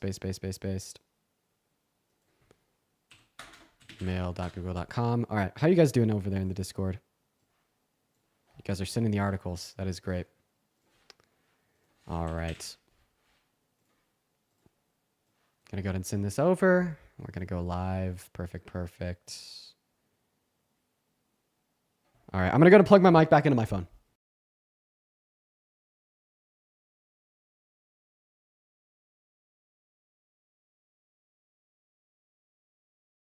I'm back. Look at that. I know I'm quiet. I'm gonna fix that ASAP. Here we go. And it's fixed. All right, everybody. First and foremost, Grave with another $20. Thank you so much. He says, big support for y'all. My name is also Parker. Hope the bans don't last. Dude, me too. It's insane. Look forward to more education for the standard liberal. Parker, you are phenomenal. Everybody, please show some love to Grave or Parker down below in that chat. Senator right now. I think that you're phenomenal. You're so great. Thank you for the $20. You're awesome. All right, let's go live. We're just going to be over there kind of discussing Booker. Can't wait. Okay. think I do like a sticker. How do I do like a sticker on the stream? Does anybody know how I do that? Where's the sticker at? Background, green screen. How do I do it? Upload your own image to use as a sticker. There it is. Sweet. Figured it out, you guys. Very cool. All right. We're live on the main account. At its team. Y'all know where to find it. Okay. Here we go. Are they banning TikTok again on the 5th? Well, I mean, so the current word on TikTok, I guess we'll start talking about kind of where TikTok is at right now and everything that I know about it. It is projected to be banned in 4 days. Trump's administration is expected to issue some type of warning to postpone it, but I guess we'll have to see. For everybody tuning in on the main account, welcome in, you guys. It is so good to see each and every single one of y'all. We'd typically be doing debates right about now, but instead, we are hopping on here for around 45 minutes to kind of discuss a lot of the things in breaking news, kind of what's going on in America, especially today with Cory Booker. He's currently been talking for over 20 hours and on the floor of the Senate, discussing everything that the Trump administration has been doing over the last month or two, detailing with precision everywhere they've gone wrong. He's also been reading off letters from constituents across our country, proportionately in Republican districts, about their thoughts about how the Trump administration has negatively impacted their life, calling for their Republican congressmen and women to do better. And I think that's interesting. So for everybody tuning in on the TikTok, I thought that we would spend about an hour here just talking about what's going on in the news. So I typically fixate on debates focused around why people voted for Trump. And what we'll see in a lot of those conversations is old news, right? Old in the sense that the election was months ago, and we don't really get to talk about what's breaking as of now. So I thought that we'd spend some time discussing that. And one thing I would like to bring up here is I asked myself the other day, why don't I support Trump? Now, of course, I ask myself that question a lot. Okay, that's a big part of what I do here. But I've noticed that my answer's changed. I used to say that I didn't support Trump because of his economic policy, and that was my biggest concern. And it's about women's rights, which is still my biggest concern. But now I'm putting more of a preface than ever on the fact that he is eroding our checks and balances and serving as a threat to the American Constitution. I mean, I think what we saw in the news 2 days ago was his call for a third term and how incredibly dangerous and destructive that is. He said he wasn't joking. He said that there's multiple ways he could do it. He said that he could have J.D. Vance run as president with himself as vice president, and then they could switch, which, by the way, the 22nd Amendment, which was what FDR's predecessor had put in place to prevent more than 2 terms from a president, might allow for, as the language is quite gray. So it's possible he'll find a way to pull it off. My thoughts are that he'll end up trying to get a third term. I find that to be likely. But I think that it's going to be unlikely that he's successful. I think that there's a lot of things that stand between Trump and a third term. The first one is old age. He's already past the life expectancy for men of his age. He's 78. I don't know if he just lived through a third term, especially because his health really isn't all that good, and we need to recognize that. But simultaneously, what I'd like to point out is I'm pretty sure that a majority of Americans disagree with the idea of any president serving a third term. And then the fourth reason is Obama. Okay? Obama would come in and cook his ass. And that's the truth. Yeah, I was going to say that. I was like, Trump was like, that would be a great thing to see between them. And between us, and I was like, dude, Obama would just absolutely destroy Trump after these 4 years. I know, dude. But the one thing I'd be concerned about if we ever got to the point where we actually did have Trump versus Obama is that significantly more people would be willing to vote for Trump because Obama would also be running for his third term. And the argument that you shouldn't vote for Trump since he wants a third term and that is just such a threat to our checks and balances would be eroded by rhetoric pushed on the right that, well, Obama's doing the same thing. And like the reasons why Obama would be doing the same thing, just purely as a counter protest against Trump, would probably get lost in the motion of the ocean and the chaos of American politics. And that would probably be one rhetorical maneuver that people on the right would use to justify their support for Trump. So if there's a candidate like Obama that hasn't served 2 terms that the American people love, predominantly like his wife, Michelle Obama, I think that would be probably a better option. Yeah, Michelle Obama probably would do better. Yeah. But anyways, you guys, I'm actually going to go ahead and check right now to see if Cory Booker is still going. I was listening. He is? Yeah. I want to see what he looks like. Let's see how this man is looking. You don't know what Cory Booker looks like? He literally ran in 2020. No, like Parker. I remember Parker. I mean, what he looks like after 20 hours of speaking. Oh, okay. Sorry. Yeah, I do know what Cory Booker looks like. I was about to say. I was like, what? I've talked to him. I've talked to Cory before. Of course, I know what he looks like. That's crazy. There's 79,000 people watching him on AP News for YouTube. And right now, along with 15,000 on MSNBC. And there's 63.4 thousand people just in his own TikTok stream. Dude, oh my gosh, dude. He deserves all of the attention. Yeah, it's unbelievable. I'm so surprised that he still has that floor. So right now, he's 2 hours away. Is that the math? He's at 22 hours right now. That is the math. Yeah, he is at 22 hours right now. He's 2 hours away from 24 hours. And at that point, he'll be 13 minutes away. So he is 2 hours and 10 minutes away from tying the record for the longest speech on the Senate floor in American history.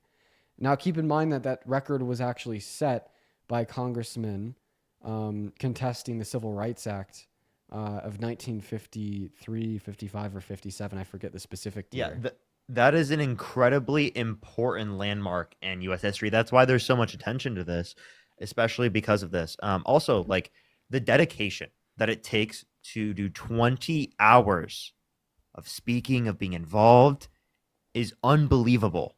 Unbelievable. Hats off to Cory Booker for this one. Seriously, hats off to Cory Booker for this one. Please do give Cory Booker appreciation for this, because that is an unbelievable task. I'm serious. Oh, I know. And I feel like, if anything, you and I might have a good idea of how absolutely unbelievable that is. Because, I'll do these 4-hour streams every day where I talk and I debate. And at the end of 4 hours, sitting in a chair with my water, my Uncrustables, and my bathroom, 5 steps away, I am whooped. I'm exhausted. I'm Look tired. at Cory Booker. But he's still going. This is going strong. Let's go ahead and listen in for a second. You're one of the guys in the Senate that probably most married up. We're both Jersey boys. We both grew up there in grade schools and high schools. We both know those teachers that did so much for us. They coached sports. They taught us. I'm going back for a funeral for a great man in New Jersey named Ed Kohler this weekend, who was one of the great. He's just talking about Jersey. What a guy. What a guy. And I'm pretty sure Cory also, what led to him serving as a senator. Let's see if I could get that volume up. I can. There you go. That volume can go up a lot more. What led to him serving as a senator in the first place was the fact that he had ran into a burning building and saved people that would have died. And I think it was his own apartment building where he grew up, and he still has a place there today. And I think that's unbelievable. That's unbelievable, man.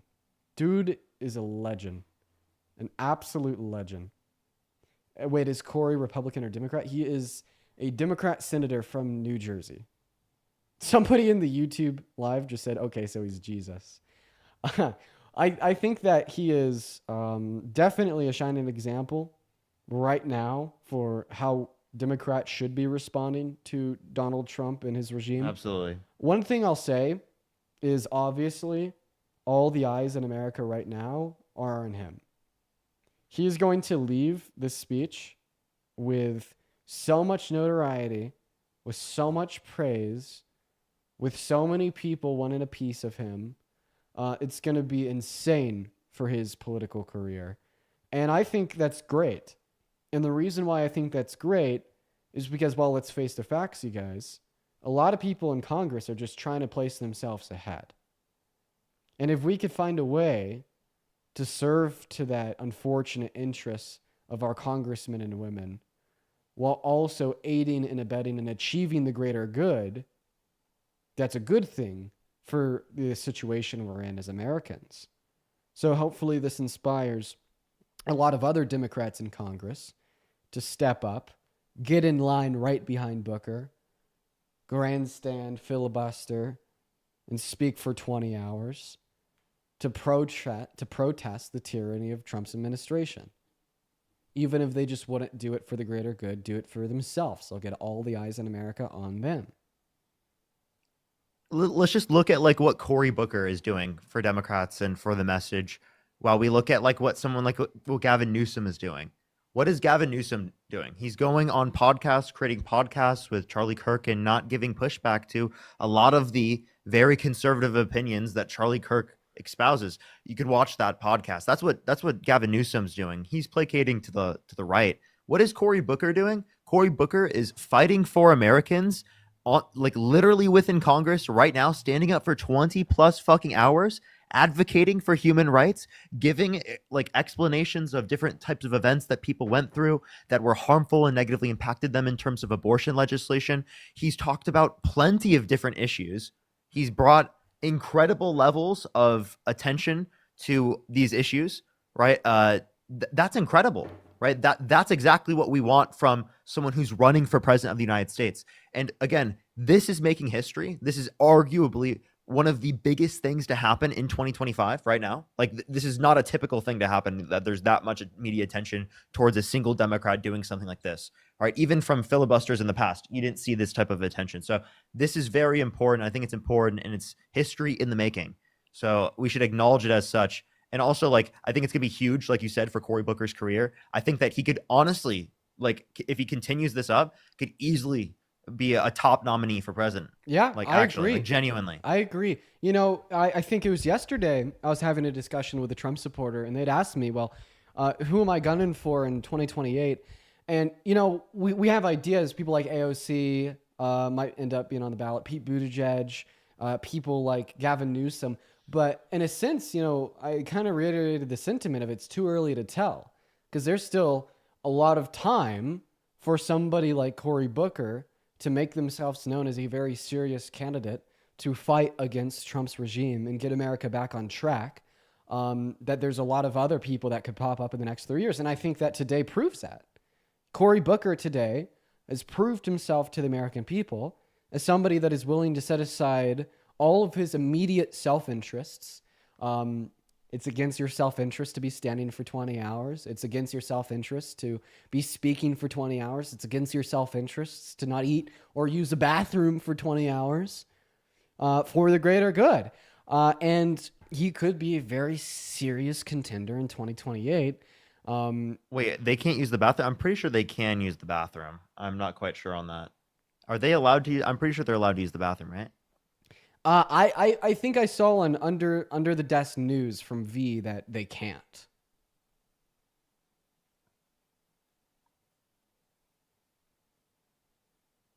That is actually fucking insane. I think because you can't leave the floor. But I will say here, I think it's likely that he probably is wearing a diaper or a catheter or something similar. I mean, he was really well prepped for his speech on the Senate floor. You know, he has a whole booklet in front of himself. I'm looking at probably 300 pages of material to speak on, that it's likely that they had some preparation for needs such as that. So Not okay. I just want to be clear. That's incredible levels of dedication. Dedication. Absolutely. Holy fuck, dude. Yeah. That is insane. That is actually crazy. I was like, there's no fucking way they would even. I think that's honestly getting to a point where it's cruel and unusual. Like, to be totally frank, like to say that someone can't go to the bathroom, right? Well, the way that I look at it is he can go to the bathroom. It just means that he yields his time to speak on the mic. Okay? So, I mean, I don't know if I'd call that cruel or unusual just because he can go to the bathroom. Okay? But what I call it is dedication. I call it as dedication from this man that we're seeing right now. Been willing to stand in front of that mic for 20 hours. And honestly, I don't see him stopping anytime soon. I mean, listening into this. More shared prosperity. During the 2017 debate, Trump administration officials and prominent proponents. Listen to him talk. That is so crazy. Listen to him talk, you guys. Economic growth. Does he sound tired? Economic advisors claim the centerpiece corporate tax rate cut would very conservatively. This guy is still going with no end in sight. Honestly, I think that there is a chance he goes until he drops. I think that there's a reality where at some point in the next 15 hours, we see Cory Booker drop on stage from exhaustion. Like dude, he sounds completely like energized, right? To be totally honest, so much respect goes for this. This is actually like unbelievable. So much fucking respect. Yeah. So we just got a $5 donation from Morgan on Venmo. Morgan shares some rather valuable information.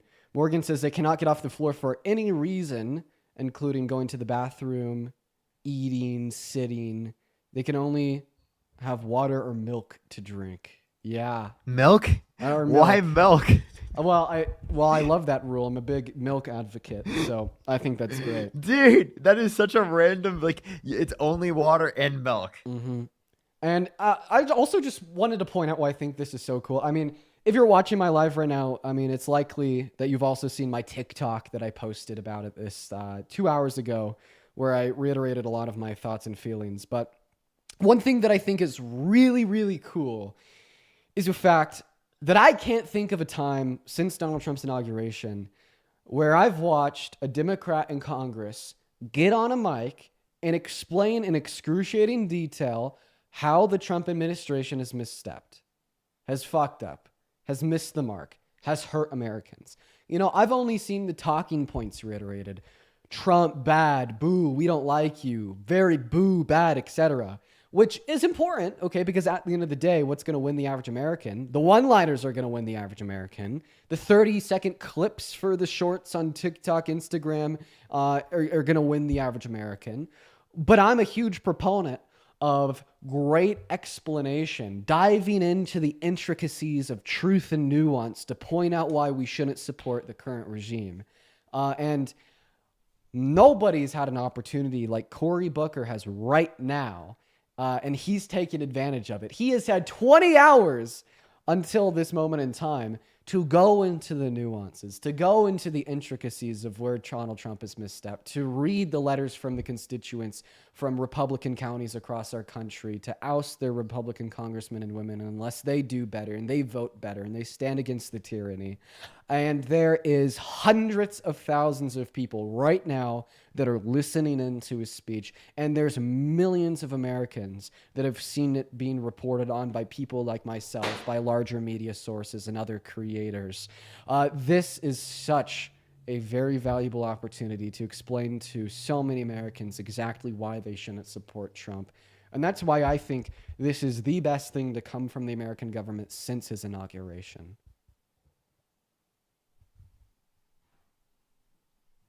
Somebody in my YouTube chat said, bro must be on certain enhancers or something. I doubt it. I doubt it. But honestly, if he was, like at that point, man, I wouldn't complain. Like I probably wouldn't condemn him for it. Yeah, who would? You know, like dude, like imagine that. Imagine just being so fucking like encapsulating so much rage against the administration for all the harm that they've taken out on Americans and people across the globe, that this dude just takes off these crazy like accelerants to stay awake and stay lively for longer, to go up and just spit in a mic for like over a day straight about how much they fucking suck. I'd actually think that's pretty based, which is a crazy statement, but I don't think so. I don't think so. I think that the only you know, drug he's on is you know, the rage and hate and loathing against the bad decisions made by the Trump administration, and a genuine love for furthering America in a positive direction. Adrenaline, yeah, there's probably a lot of adrenaline, but then again, I bet that a lot of the adrenaline is worn off after over 20 hours. I wanna. You want me to play some to listen in? I have a speaker I can play it off of. Sure, yeah. Do you guys want to listen in? For everyone watching, we can listen in. Pure determination. We can that's listen right. in. Alrighty. Well, Parker is getting us set up there to listen in. Make sure that you're double tapping on that phone screen and sharing that live, you guys. But it would make it easier to actually make the tax cuts lasting by sidestepping a rule governing budget reconciliation, the process Republicans are using to pass the bill. Yes, this sounds technical. That's why we've enlisted some of our Washington's top budget veterans to explain this maneuver using a metaphor. Across the ideological spectrum, nearly all of the more than 20 experts we heard from disliked changing the baseline that Chuck Schumer just came in here and said the Republicans have already decided that they're going to do it. This is outrageous. But here are the New York Times interviewed across the ideological spectrum, whole bunch of experts from the center, from the right, from the left, and let's hear what they're saying about this gimmick. If budget reconciliation is like taking the express lanes on a highway, there's extra rules and tolls, limited stops, but it gets you where you want to go faster. Using a, quote, current policy baseline for taxes is like slapping a fake license plate on your car, says Zach Moeller, director of the economic program at Third Way, which describes itself as a center-left research group. They don't like this gimmick. They think it's fakery. Here's another person using an analogy. It's like taking an expensive week-long vacation and then assuming you can spend an extra $1,000 per day forever since you are no longer staying at the plaza. That's Goldwyn, Senior Vice President and Senior Policy Director for the Committee for a Responsible Federal Budget, a nonpartisan group that tends to be hawkish on deficits. Here's another person, Jessica Riedel, Senior Fellow at the Manhattan Institute. I've worked with them in the past, a conservative research group, and the Chief Economist for the former Republican Senator Ron Portman of Ohio. Last year, despite being deeply in debt, I bought a $100,000 sports car. So next year, buying another $100,000 sports car is not irresponsible because I'm merely spending the same amount of money as the year before. And if I purchase only a $70,000 car, then I should be congratulated for reducing my annual spending by $30,000. A conservative think tank is basically calling this a hoax and a lie. Lying to yourself that if I keep spending the same amount I've kept spending to drive up the costs,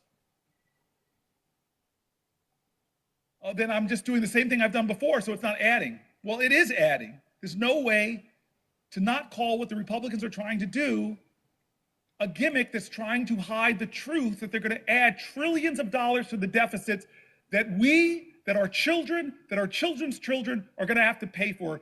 The debt payments alone to service the debt are going to be bigger than any of the programs we think we should be investing in, like science research or education or affordable childcare or lowering prescription drug costs or expanding the child tax credit, things that we know if we invest in, we'll get some returns. But no, what they're investing in is bigger tax cuts for the wealthiest. Conservatives, independents, left-leaning folks all come to the same conclusion.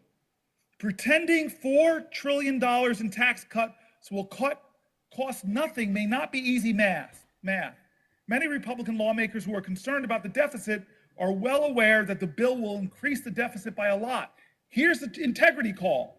One Republican in the House showed his integrity. One budget hawk named Massey said, I can't vote for this stuff. I'm a budget hawk.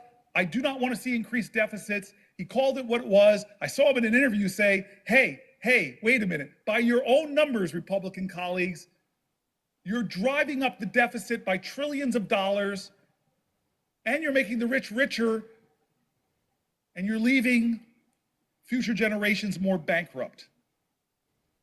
So this article assumes that this was all going to be decided by the Senate parliamentarian who advises legislators on chamber rules.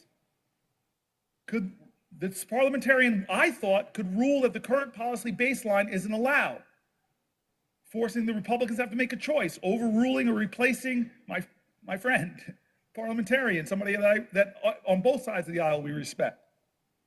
It's very rarely done.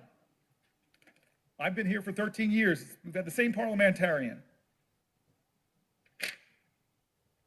But that doesn't mean Republicans won't try, this article assumes, and I guess they did try. They found a way around the parliamentarian. They found a way around the rules of the Senate. They found a way around the ideals of reconciliation and the Byrd rule. They are deciding that the way we're going to do this is break the Senate and make up our own rules. This is how they're going to get a bill through that gives $1 trillion of tax cuts to the wealthiest in our country who are doing very well. Let's not hate on other Americans. I celebrate success. God bless you. But you don't need tax cuts, especially not that are going to be given to you on the backs of the poor, on the backs of our elders, on the backs of our children, on the backs of expectant mothers, on the backs of my mom's, your mom's Social Security. Wow. He's making more sense. Seriously. Right there. That is Cory Booker, everyone. Cory Booker calling out Republicans literally in Congress right now in front of hundreds of thousands of people concurrently right now. What he's doing, he's offering solutions. He's talking about what Democrats are advocating for, whereas other Democrats, what are they doing? What are they doing? My question is, how is he just making so much damn sense? I know, right? 20 hours. I actually want to clarify. 22 hours and 54 minutes of speaking straight. That is unbelievable to be coherent at that point. Wow. Like, literally, I would totally be incoherent at that point. Oh, me too. There's no way. Me too. I talk every day as a profession, and I could never do what he's doing right now. I couldn't. I am literally that is absolute incapable of fucking doing it. dedication.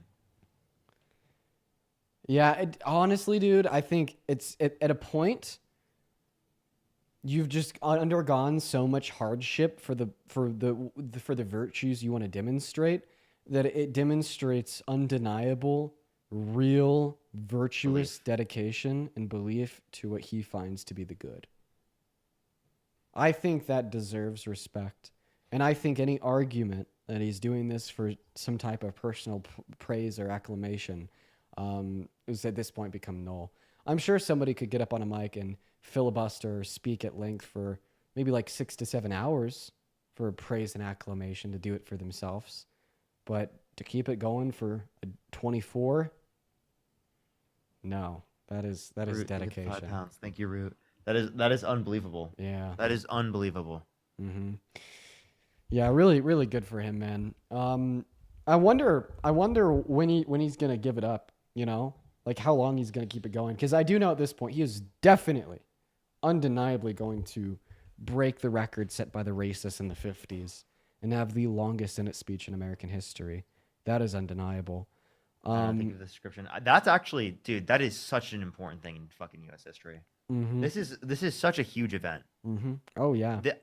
Wow, I don't know. Maybe in a week from now I'll look back at this, but this could be like the establishment of like his presidential run, right, for 2028. Like seriously. Very, very, very, very, very, very possibly. Possibly that is definitely true. I'm looking forward to it. I mean, I think that this automatically makes him a big contestant. I actually think that other people will have a pretty difficult time catching up. I think that the only other candidate that's demonstrated like similar virtues to place himself ahead would be AOC. Right now, it's like AOC and Mr. Booker are looking like the two front runners for the Democratic Party in Seriously. 2028. I think that Pete Buttigieg and Gavin Newsom will try to find their way in there, and I'll have to see what their response is. Swift, thank you for the $50 over on YouTube Super Chat. Thank you so much, Swift. Swift says you should try to stay live until the filibuster is over to stand in solidarity with Cory and everyone else trying to make our country better. I'll definitely be live until the filibuster is over, and I'll just be doing like my own form of advocacy and solidarity, which is talking to people on the other side of the political aisle. But I will say something I've been trying to do today that I don't do as typically is debating issues that have arisen in the last 2 months. So I think probably for the rest of the day in our conversations with Trump voters, we're really going to frame them around their current support for Trump and their thoughts on things that have happened in the last 2 months. And I find that to be a very useful dedication of my time. So we'll be getting back to the debates here in around 20 minutes, but I do want to spend another 20 minutes here hanging out with you guys, talking about Cory, seeing what he's up to. I'm just looking at him over on my laptop right now. Dude is going. Don't know how he's doing it. Don't know how he's doing it. And I really appreciate him for highlighting a lot of the issues in America today. I mean, we just heard him highlight the issues with Donald Trump's economic policy. Earlier, I believe he was speaking on the issues with his immigration policy, and that's just so important. That is so important. Absolutely. I actually asked some of my viewers to send articles in my Discord before we went on live here of stuff happening and in the modern time in the last couple of weeks that is a result of the Trump administration. That is just terrible. And I'm actually looking at a lot of these. Like, listen to this one. Where is it at? A man was sent to an El Salvador prison due to administrative error despite protected legal status. Wow.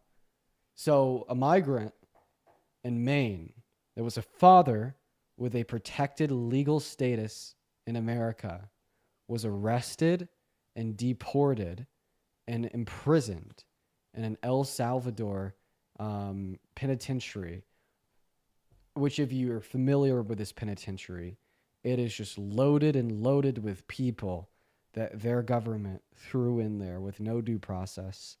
But I'm pretty sure they have an argument for it. But the fact of the matter is that they cannot get him out. And he's from Maryland, not Maine. Isn't that terrible? And this is the result of Trump's administration focusing on constitutional violations and impediment upon due process. He's tried to take due process away from Venezuelan migrants by reenacting the Alien Enemies Act of the 18th century, arguing they could merely accuse them of being gang members, therefore they are. He's taken due process away from people under the Lake and Riley Act, which says as long as an individual is accused of a violent crime, they can be deported. He's taken due process away from asylum seekers, saying if anybody has started their asylum seeking process in the last 2 years, that he could terminate it with no reason and no further processing throughout a court, and they have to go back to their home country. He's impeded upon the due process of undocumented migrants in general mass deportation by firing federal judges that oversee immigration courts that are sympathetic to extending undocumented migrants a temporary legal status as they are in the works of achieving it on their own, and replace them with his cronies that will reject them outright. Dan, thank you so much for the membership subscription. Thank you so much, Dan. And, you know, the impediment upon the due process that we see has now resulted in an innocent legal migrant being placed in a jail in El Salvador without an available avenue for the American government or El Salvadorian government to seek his release. And somebody in the chat just said, why are international human rights not stepping in? So America has been placed on a human rights watch. I just hope that, you know, we have other countries condemn the actions and have some more vocality about them. But of course, that starts at home. That starts with us speaking out about it. Charlie, thank you for the membership subscription. Thank you so much. Yeah, it definitely takes people here at home speaking out. And that's why I think it's so important what Cory Booker is doing right now. 1 second. I need to read off this PayPal donation real quick.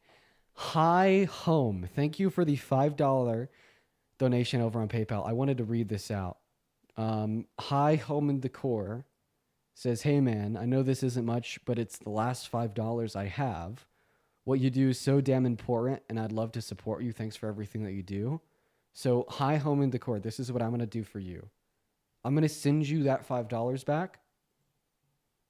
I do not want to have your last $5, but I just want you to know that I appreciate you and love the hell out of you. And I'd appreciate it if everybody else watching can really show some very serious love to Hi, Home and Decor. I cannot take your last $5, but I do take your appreciation, and I value it so much, especially if you're willing to donate me your last $5. I really appreciate you so much more than you'll ever know. I did send that $5 back, and I'd appreciate it if everyone could please show some love to Hi Home and Decor. You are a very, very kind-hearted person. Thank you so much, Hi Home and Decor. Anyways, for everybody watching, feel free to bring up issues in the last month or two as a result of Donald Trump's administration for us to discuss.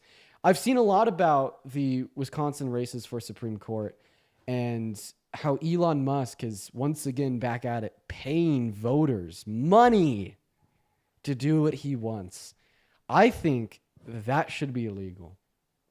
And I don't think that anybody really disagrees with me unless you are just lost in the MAGA cult. As well as, I mean, have we heard about how Donald Trump is starting to figure out that Putin isn't a good faith, respectable actor? I did hear about that, and I was like, dude, he's figuring out he got played. How do you just figuring that out? Trump, like, seriously, that is like the first thing you would have ever thought to come from a murderous dictator, is that he's trying to deceive you and play you and manipulate you. Like, come on, bro, use your brain. You know, it's funny because I had somebody come up on my live about a week ago and argue. I mean, maybe some of you guys remember this, like the most indefensible position ever. They were arguing that Trump was going to stop supporting Russia and then toe the line behind Ukraine. And it's funny because, you know, at the time there's no evidence for it, but I feel like now we're starting to see him drop his support for Russia. He was pounding on Putin, and I hope he continues to. You know what I mean? Because not only is it funny to recognize that this guy is just like genuinely like crazy, but also I love the fact that he's starting to pound on Putin. Lori, thank you so much for the $10 donation on Venmo. Lori says, I'd love to come up and talk to you about the Haitian community and some things I've seen. Lori, please DM me on Instagram. I'd love that. As well as, well, Lori, are you a part of the Haitian community? If so, please DM me on Instagram. And then Hannah with the $15 donation. Hannah says, I wish I educated myself on politics a lot sooner. I blindly followed my conservative dad's belief for most of my life. Today, I went head-to-head with a leader in his church that ended up being an actually decent debate about abortion, but quite frankly, I cooked her, so thanks. You're awesome, Hannah. I already know you cooked her. Absolutely. That's great. Well, I think what is true for a lot of Americans is a lack of an incentive to educate yourself on politics, because at the end of the day, you only have a 1 in 10 million chance of changing the outcome of an election. So the cost you put in is just not equal to the reward that you get. But I am so happy to genuinely see a lot of people getting interested. And that's why I love what I do. And I try to make it entertaining so it interests more people, interests as many people as possible. Kenneth, thank you so much for the $15 over on PayPal, saying, as an Irishman, I'm genuinely worried about the impact tariffs will have on our economy. I feel like that's not talked about enough. The Republicans will tell you the American economy is the strongest and we're really going to fuck up all these other countries. And in a sense, that's true, dude. Tariffs that America imposes on other countries is really bad news for people in the other countries. And I'm just really hoping that there comes a day where we have somebody more sensible in office that does the right thing, or the American people wake up, tell Trump that they don't agree with him and stop engaging in cult-like behaviors.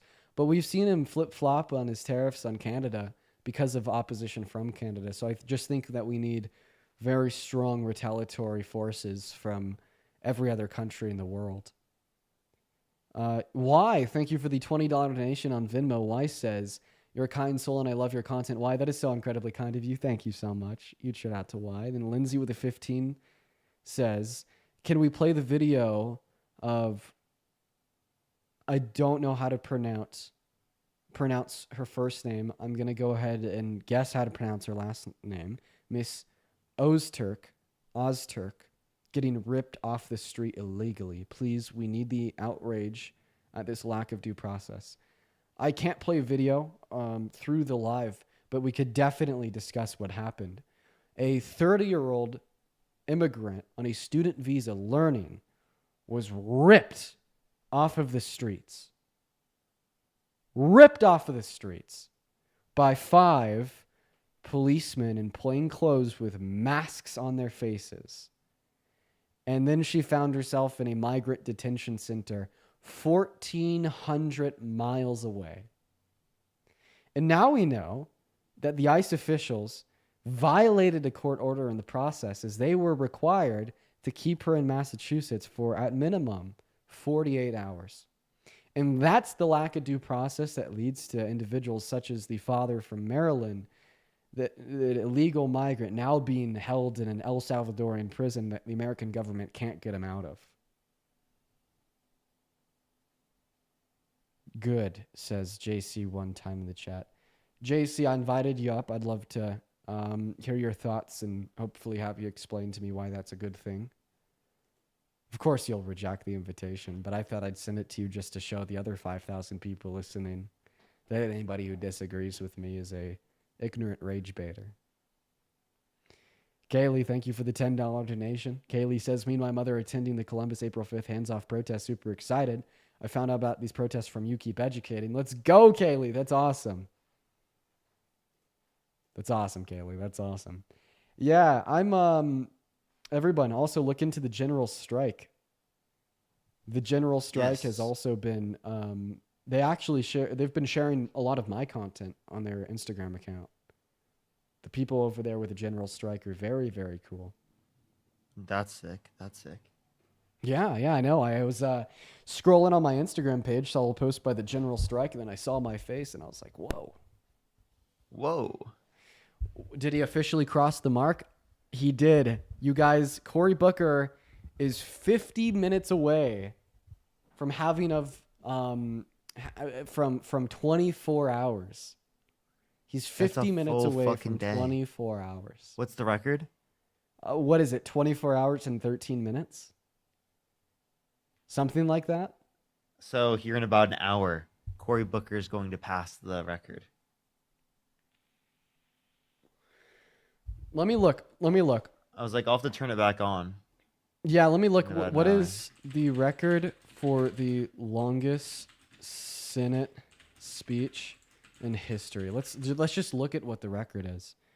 It is 24 hours and 18 minutes. Mm-hmm. It started at 8:54 p.m. and went until 9:12 p.m. the next day. That was from Storm Thurman, a Here's my racist. question. After the filibuster, will they just be able to pass the law? Essentially? After Um, a filibuster? yeah, after Cory is done, will they be I mean, I have to check back. Will they be able to pass the law then? Okay, so he's not actually filibustering any legislation.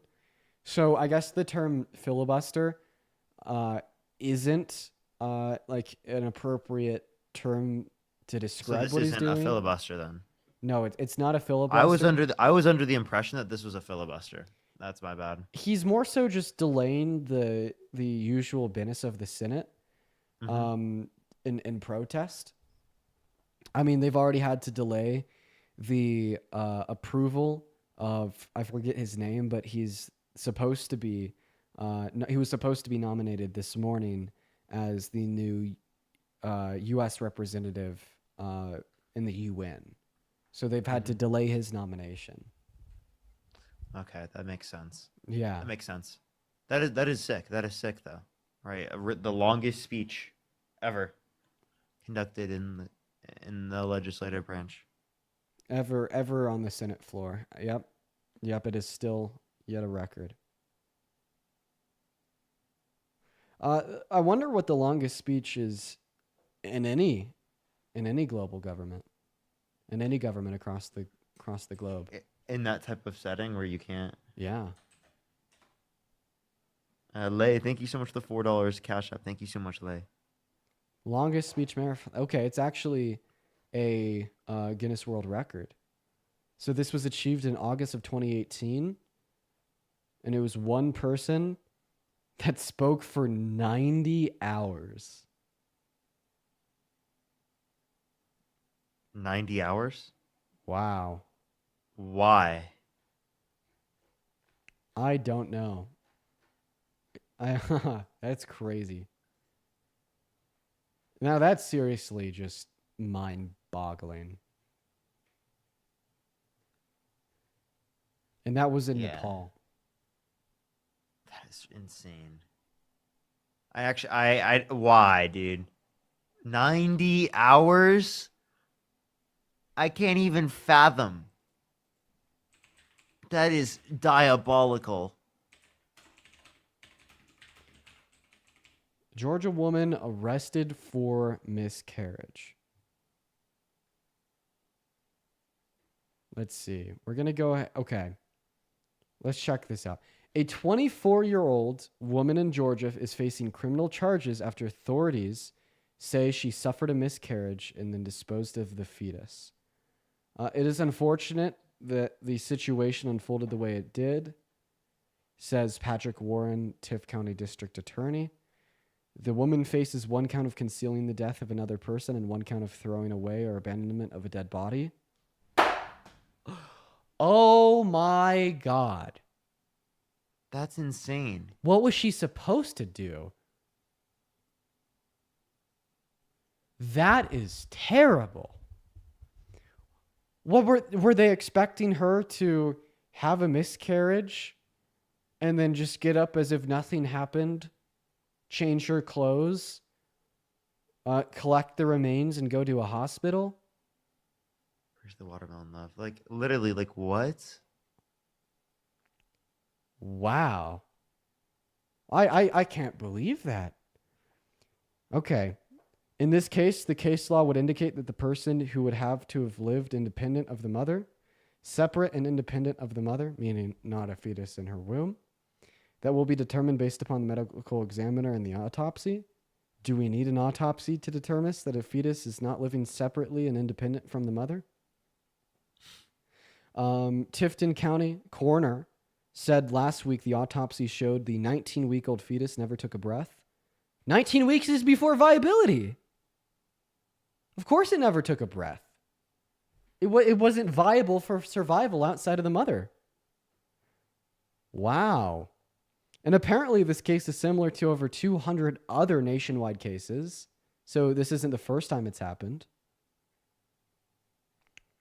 And it looks like we have a more recent update 13 hours ago from the DA saying that miscarriage alone does not warrant charges.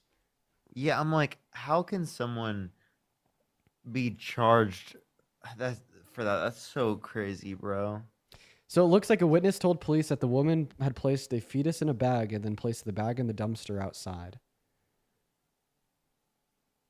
Where did she go wrong? I was like, what should she have done? No, seriously. I mean, I wonder what Are you supposed to like go to the hospital and be like, yo, what do I do with this? Or go to the police station and be like, yo, what do I do with this? What? Yeah. What was I do truly wonder what she was supposed to do. Yes, actually. Yeah, she was supposed to give it a funeral, you guys. Terrible. Who would show up to the funeral? And what's even more like crazy is, I mean, women miscarriage all the time and don't report it. In fact, I can't think of a time where I've ever been under the impression that there's some type of societal understanding that women are supposed to report miscarriages. If anything, we're under a societal understanding. That's a very personal thing that you're under no obligation to report at all to anybody. Yeah, there's even, a bunch of individuals in the chat saying, we're supposed to report that? Yeah, what?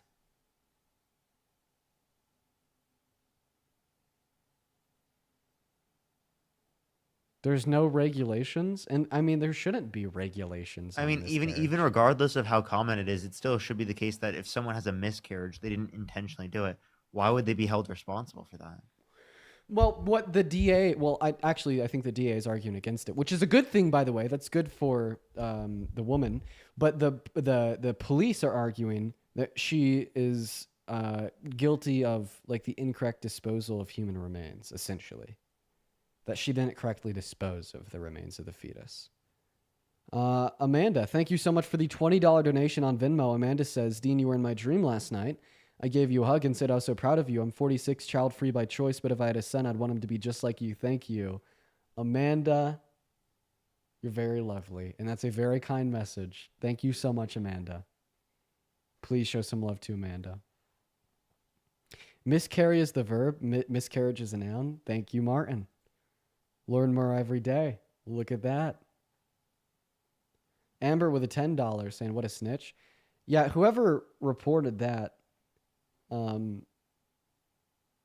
is evil. Insane shit. Insane. Mm-hmm. And I mean, think about a fetus at 19 weeks. That's a very underdeveloped life form. It's not even viable outside of a woman's uterus at that point. I'm so surprised that the police decided to pursue charges against her. Ashley, with the $25 on Venmo, says, did you see that GDP estimates went down from negative? Oh, no! You gotta hear this, you guys. On the day of Trump's inauguration, the Atlanta Fed projected a 4% rate of growth in the American GDP in the first financial quarter of this year that we're in right now. 3 weeks after that, they went from projecting 4% growth to negative 2.8% growth, or a 2.8% recess for the first quarter.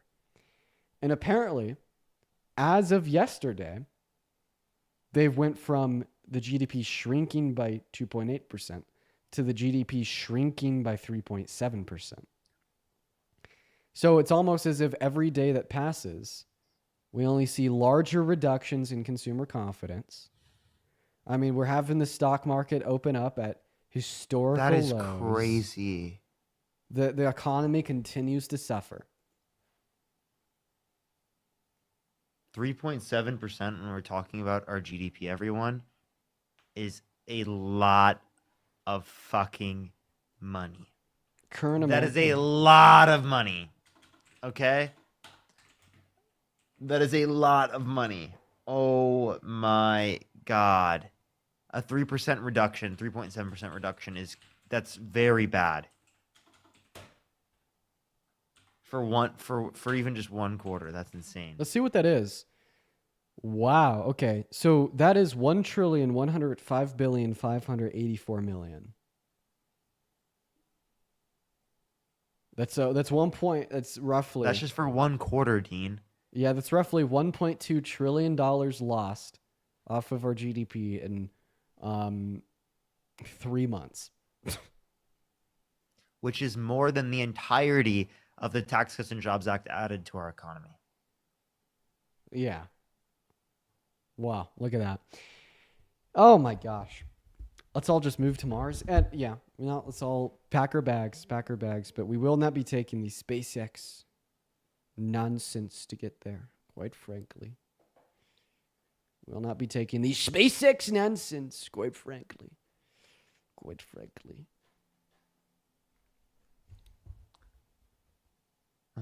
Absolutely wild. When do you get your main account back? Or not main account, your debate account? We got Is it. it back? Yeah, we back? got it. Did you want to keep doing this, or do you want to go back to debates? Up to you.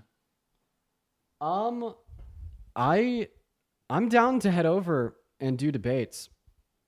But I do, once we hit the 24-hour mark, set aside some time. Yeah, once we hit the record. Set aside some time to talk about Cory. Stay, don't debate. Well, let's see what you guys want. Do you guys want us to go debate or hang out? It is my last day of debate of live for like 3-4 days. So I'm not going to be live the 2nd, the 3rd, the 4th, and the 6th. Really? Yeah. Parker, you've never taken a break that big. I know. What am I going to do? I'm going to have to hold down the fort. Yeah, it's just you, bro. I might be able to do like a Q&A for a small period of time, but like not like debate lives at all. And no even YouTube lives. I can't even do that, sadly. Yeah, I'm going to be holding down the fort, y'all. All right. Oh, looks like I'm getting a link for inactivity. Well, here's my thoughts. Let's see what Cory's at. He is at 23 hours and 30 minutes. Let's see what the most recent reporting is on it. We're going to check out a couple other creators. See what their reporting is.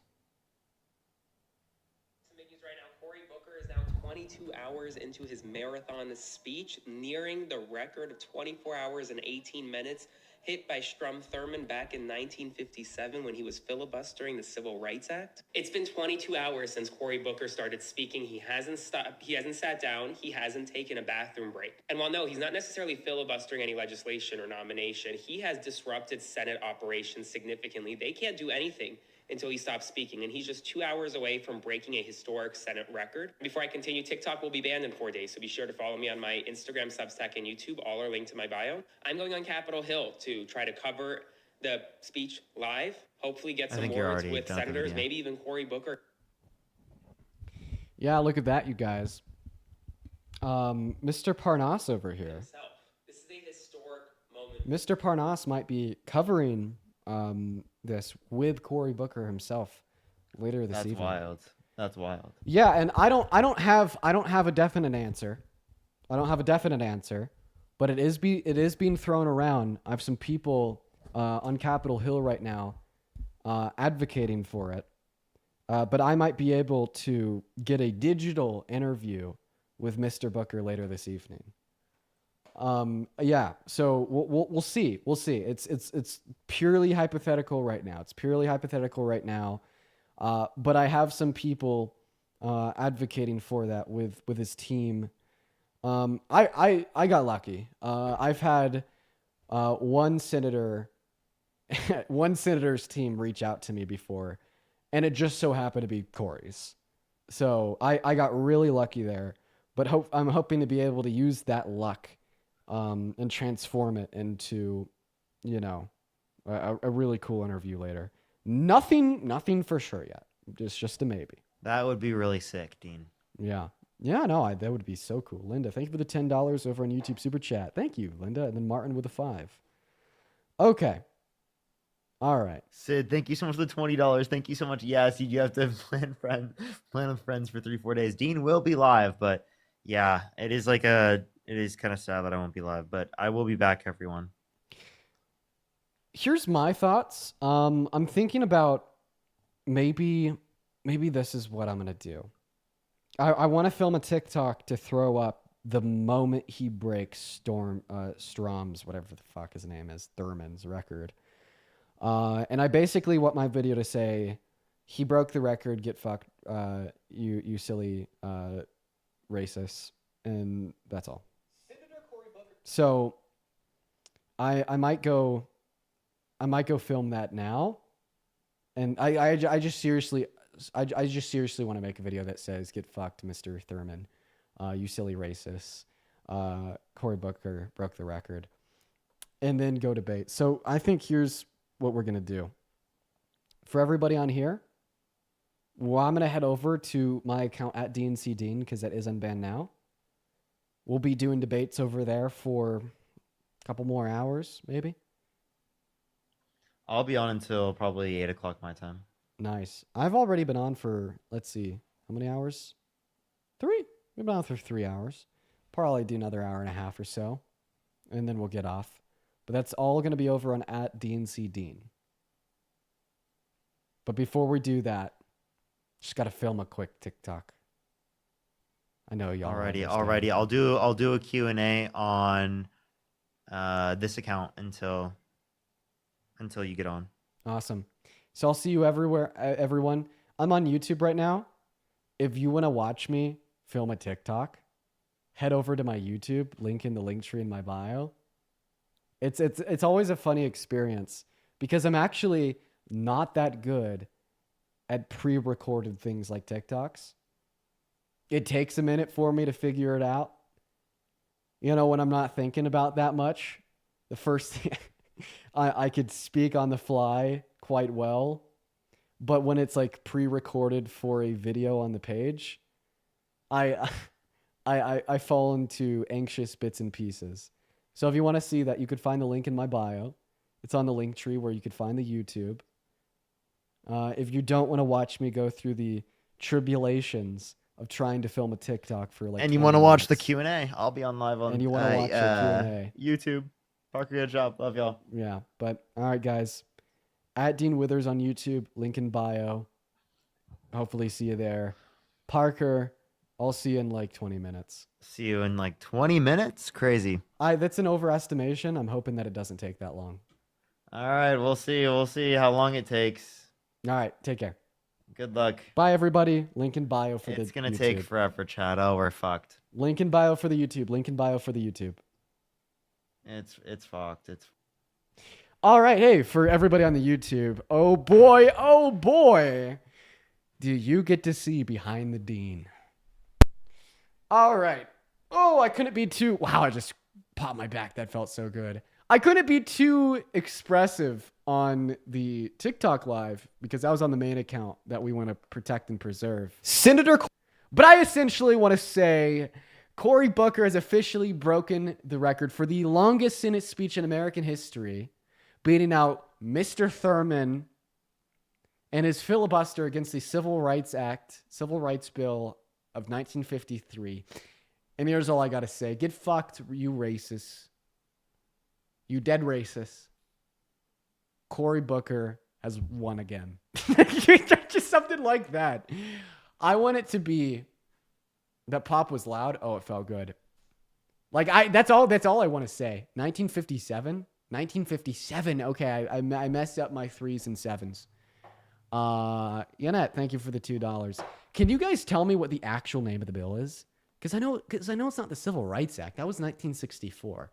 So what was the name of the bill passed in 1957? You guys got to help me out there.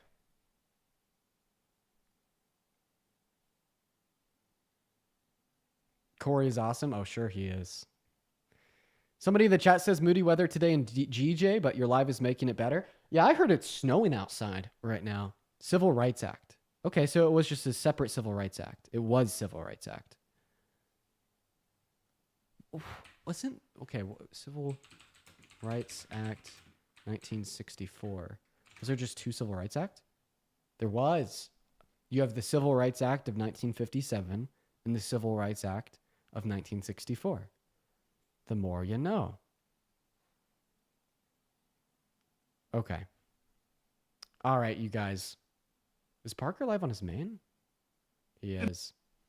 Okay, everybody, I'm going to go pee real quick. I'm going to be right back. Then let's film this TikTok. See y'all soon.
Okay. All right, we're back. I washed my hands. Stop the Aldeans. Stop it, stop it, stop it. Quit your yapping. Quit your yapping. Quit your yapping. I washed my hands. Come on. Quit it, quit it, quit it. Hands are washed. Stop it, stop it, stop it. Bad chat, bad chat.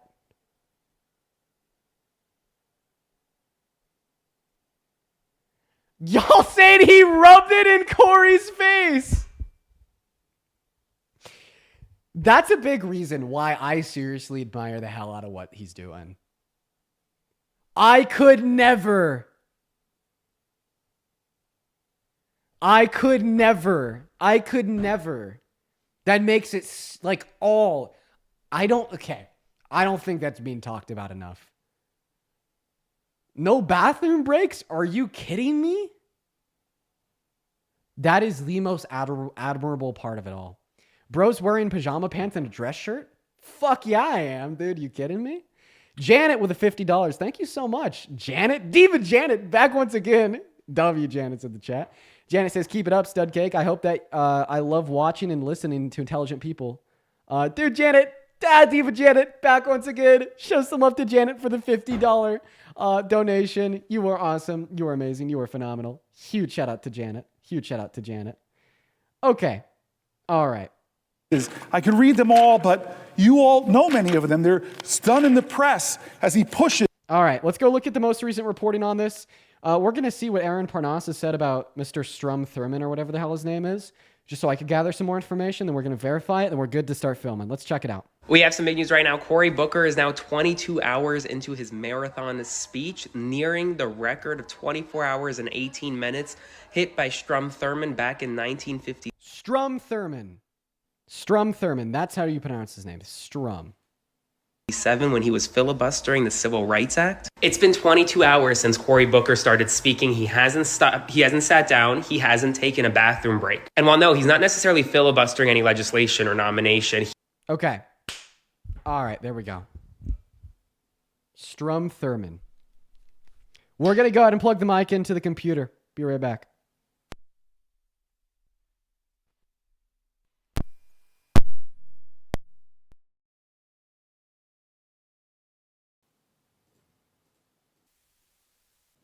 There we are. We're back. Okay. We're going to slightly reduce the height of my chair. We're going to remove the obstacles. And I'm just going to record it in this orientation. I'd much prefer to twist the camera. If I twist the camera, I'll be sideways. Would you guys be okay with that? Or will you all leave? Be honest. If I twist the camera just so I could have the yeah, it's chill, we won't leave. That's okay. You'd be chill with it, be sideways. Someone says, no, I'm millennial. What? A lot of people saying that you will leave. You're leaving? Somebody says, I'm leaving, Dean.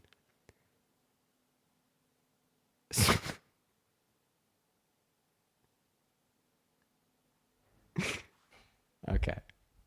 All right. We're going to see if I could just record it in like sub 5 minutes because I think I know everything I want to say.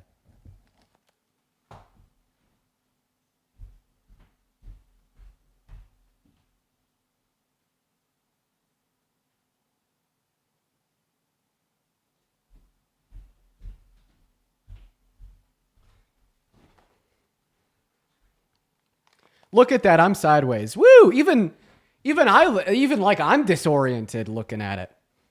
Even I'm like really disoriented looking at myself right now. Cause even I see myself sideways. You're dizzy? So am I. We're all dizzy. Ooh. See, but if I twist my head. Okay, everybody. Take your phone. I'm gonna show you how to do it. You ready? You don't like it? I'm going to show you how to do it. You ready? If you're watching on your phone, watch this. Watch this. Oh, Jesus, I got an ad. Well, I guess that gave me 2 cents. I can't be mad. Okay. Take your phone from that to that. If you're on your... Somebody says you're on your TV. Okay, if you're watching on your TV right now, take your TV like that to that. I'm just kidding. All right, let's see if we could do this pretty quick.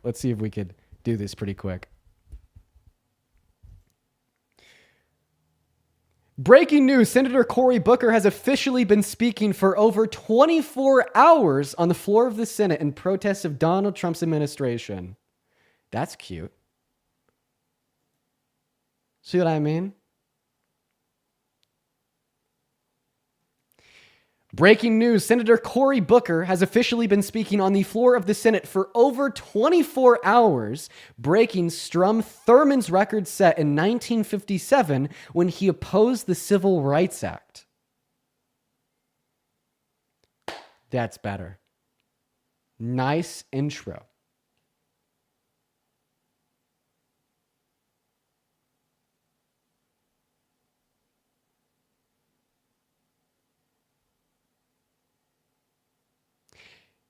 This means that Cory Booker has officially set the record for the longest speech. This means that Cory Booker has officially set the record for the longest speech on the floor of the Senate in American history. Very good. Very good.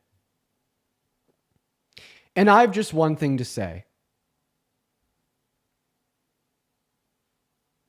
Strom Thurmond, get fucked, you racist piece of shit.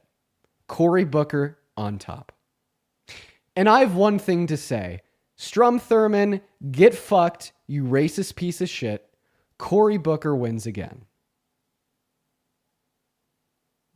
That's seriously all I want to say in the TikTok. I'm not going to lie. I'll let the other people do the serious reporting. Now, I'm going to leave the serious reporting to Aaron Parnas. I'll leave the serious reporting to Under the Desk News. I'll leave the serious reporting to everybody else. I just want to tell the racists to get fucked.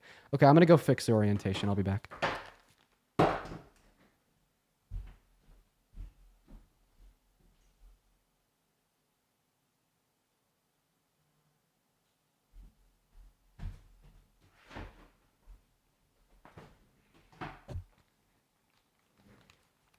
All right.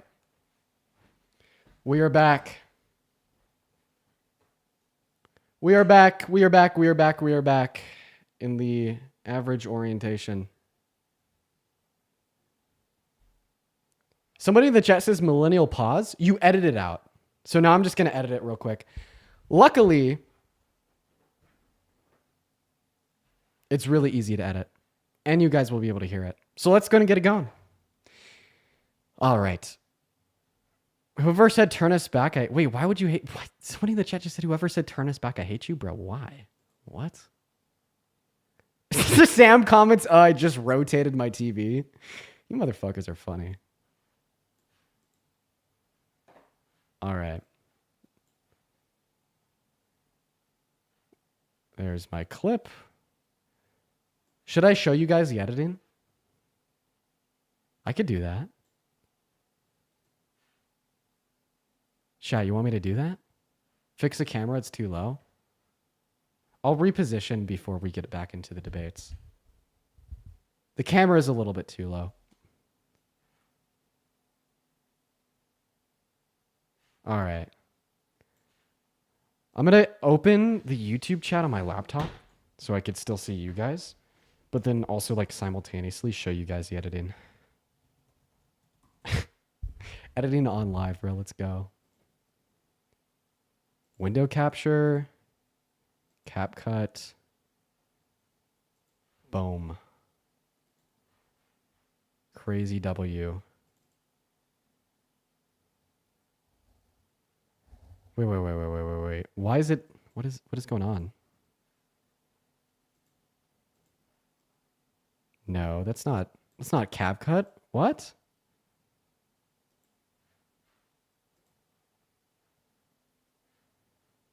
What about now? That's also not CapCut. What is going on, bro? What? Okay. I'm really bad when it comes to Streamlabs.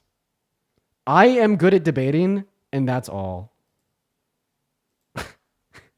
So I apologize for not really being too good at much else. Okay. There's CapCut.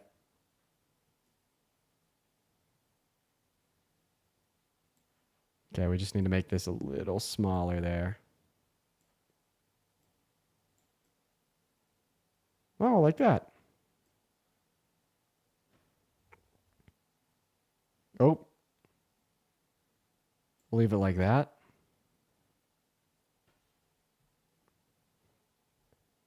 Everyone just give us a minute while we're figuring this out.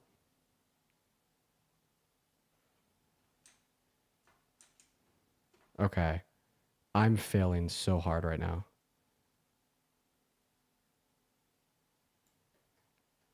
Dude. You could see me like dragging up my layers on OBS. There we go. Oh my God. Why is this the most terrible thing I've ever had to do? I have an idea.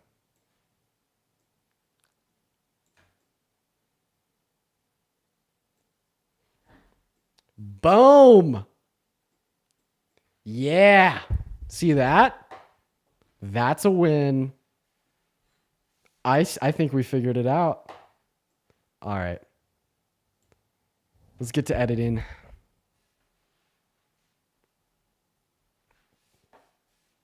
All right. The first thing that we need to do is fix the rotation.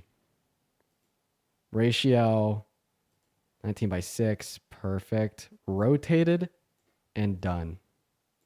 Look at that. All right, now we just need to clip it out. Breaking news. Senator Cory Booker has officially been speaking on the floor of the Senate for over 24 hours, breaking Strom Thurmond's record set in 1957 when he opposed the Civil Rights Act. Okay, I kind of ate that shit up. Can't lie, I was cooking there. Let's be honest with ourselves, okay?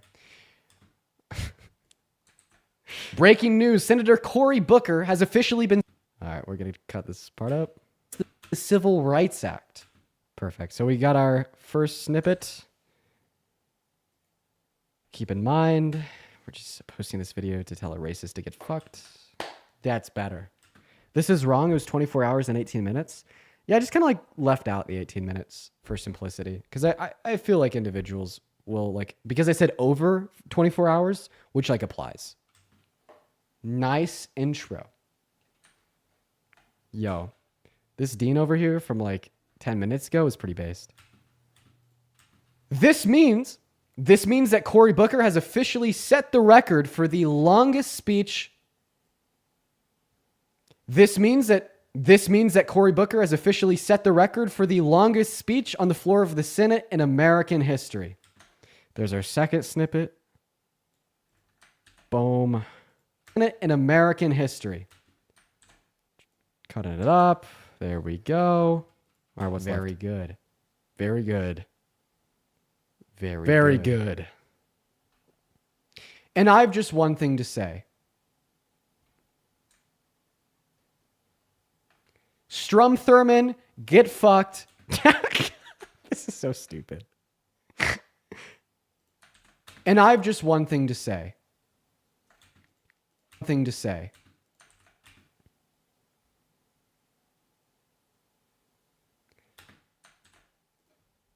Cory Booker on top. All right, let's listen back to see what we got here. Breaking news, Senator Cory Booker has officially been speaking on the floor of the Senate for over 24 hours, breaking Strum Thurmond's record set in 1957 when he opposed the Civil Rights Act. This means... Oh, shit. We need to extend this. There we go. Opposed the Civil Rights Act. This means that Cory Booker has officially set the record for the longest speech on the floor of the Senate in American history. And I've just one thing to say. Strum Thurmond, get fucked, you racist piece of shit. Cory Booker on top. And I've one thing to say. Strum Thurmond, get fucked, you racist piece of shit. Cory Booker wins again. Perfect. And I've one thing to say. And I've just one thing to say. Strum Thurmond, get fucked, you racist piece of shit. Cory Booker. Wait, guys. First one or second one? Here's the first one. Strum Thurmond, get fucked, you racist piece of shit. Cory Booker on top. And I have one thing to say. Strum Thurmond, get fucked, you racist piece of shit. Cory Booker wins again. Second, first, it is divided. It is divided right down the middle. How about we cut out the break in the first one and see how it flows? Like, we take that out. Strum Thurmond, get fucked, you racist piece of shit. Cory Booker on top. That's simple. On top. And I have one thing to say. Strum Thurmond, get fucked, you racist piece of shit. Cory Booker wins again. That's seriously all I want. Perfect. Looks like we got everything we needed. Go ahead and watch it back. Breaking news, Senator Cory Booker has officially been speaking on the floor of the Senate for over 24 hours, breaking Strum Thurmond's record set in 1957 when he opposed the Civil Rights Act. This means that Cory Booker has officially set the record for the longest speech on the floor of the Senate in American history. Strum Thurmond, get fucked, you racist piece of shit. Cory Booker on top. That's so good! Yippee! This is the propaganda we need to be feeding to the youth. This is what the children need to see.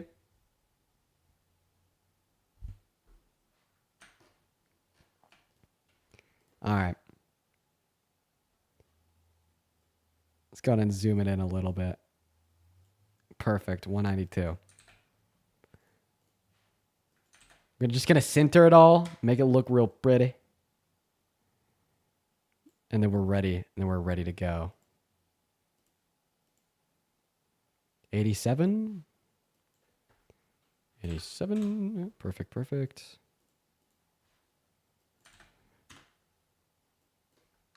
What you're seeing right now is what I do when I'm posting TikToks. Every day. All right. We go back here for the first clip. We had a little bit extra zoom than the rest of the clips. Breaking news, Senator Cory Booker has officially been speaking on the floor of the Senate for over 24 hours. I don't even think we need it. Because it already looks a little granular. No, never mind. No, it doesn't. Breaking news. Maybe we'll just do like a little zoom.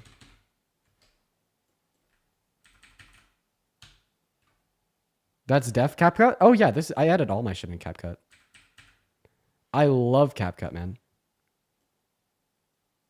I think that they're great for what I need. Katie, thank you so much for the 20 pounds. I do really appreciate you so much for the love, Katie. You were awesome. Everyone, please show some love to Katie. I've used like a lot of other editing softwares in my past, but nothing's ever been as good to me as CapCut is. It's just easy. It's simple. Somebody in my chat said using CapCut gets like no views.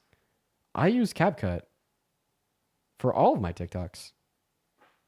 They need to sponsor me? Real. So real. Oh God. Okay. I need to add in like a sound effect here. I'm going to go ahead and just like cover up the screen real quick because I don't know if like that will expose anything. So we're just going to get super big here for a second. Hello, everybody. Because we're going to censor the last part where I say shit and fuck. Censor beep. Suppose like root directories. Oh, never mind. No, it doesn't. It's actually just available through CapCut. Sweet.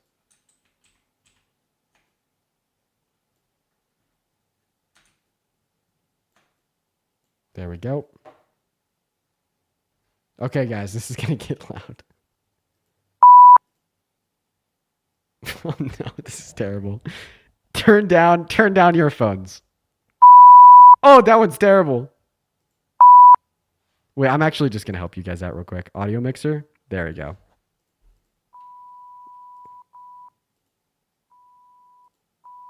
Okay, that one's it.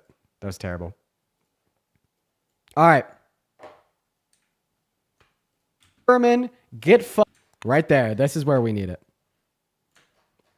We're going to turn those decibels down, though. It's loud as hell. Fucked. Fucked. Fucked. There we go. Starts right there.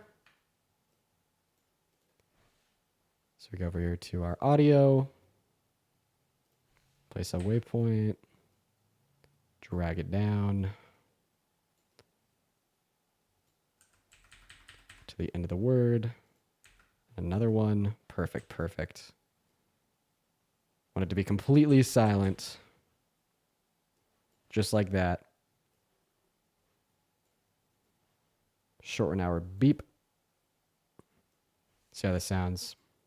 Get fucked. You race. Herman, get fucked. You racist piece of shit. That's too good. I think that's funny. Piece of shit. Piece of shit. Piece of shit. Piece of shit. Piece of shit. One more time.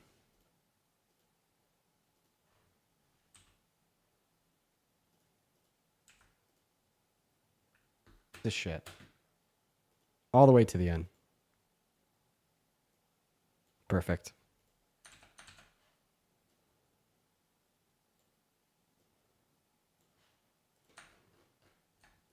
Get fucked, you racist piece of Cory Booker on top. Breaking. I think that's perfect.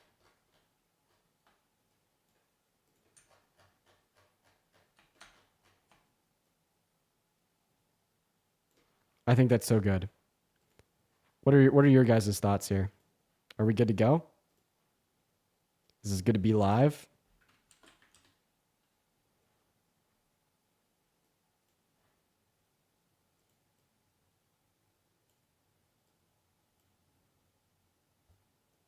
So good. In history. Strum Thurman, get fucked, you racist piece of Cory Booker on top. Breaking news. Do a quack? Oh, I'm sorry. I'm sorry, guys. I'm not gonna do a quack. That's too much for me. Okay, that's way too much for me. Next thing I know, I can't. It's gonna take So much extra effort. We're gonna have to go with what we got. I'm so sorry I let you all down. I bet it'll still end up being a good product though.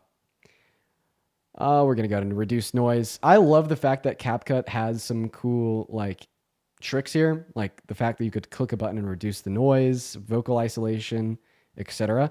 That's really cool because there's a bit of echo in my room. So when I'm louder, there's an echo, but we could just hit that button to reduce it. Okay, well, fuck. It really did reduce that noise. What the hell? Senator Cory. Okay, there it is. Cory Booker has officially been speaking on. Oh, wow, it's lagging bad. On the floor of the Senate for over 24 hours, breaking Strom Thurmond's record set in 1957 when he opposed the Civil Rights Act. This means that Cory Booker has officially set the record for the longest speech on the floor of the Senate in American history. Strom Thurmond, get f***ed, you racist piece of Cory Booker on top. All right, we're going to go to export it. All right, we're going to go. I'm going to go ahead and just throw myself back up here on the main screen so I could export that and get it uploaded to my drive and whatnot. And then we're going to be throwing that up here shortly. And we are about to get together with... It starts too early on the second one. Okay, good call. Good call, good call, good call. Probably got a little bit lazy there at the end. See if I could just fix that real quick.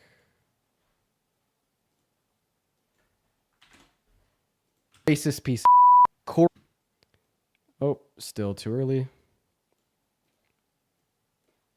Piece of racist piece of that's good. You racist piece of no, we could go a little bit more. Get like the shh out, you know? Racist piece of Cory. There we go.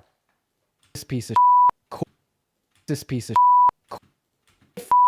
you racist piece of there you go.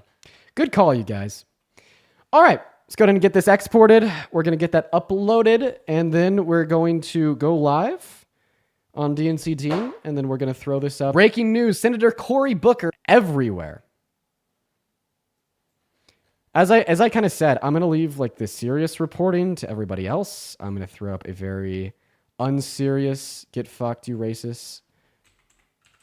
And that is going to be my contribution to the dialogue on the internet about hitting the 24-hour mark. Woo! Man, you nailed the fucked. Yeah, dude, you heard like the rebounding sound. I don't know. We're gonna see how it looks on the phone here when we get it from the drive.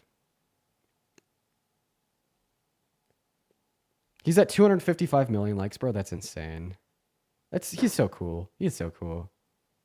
D1 Cory Glazer.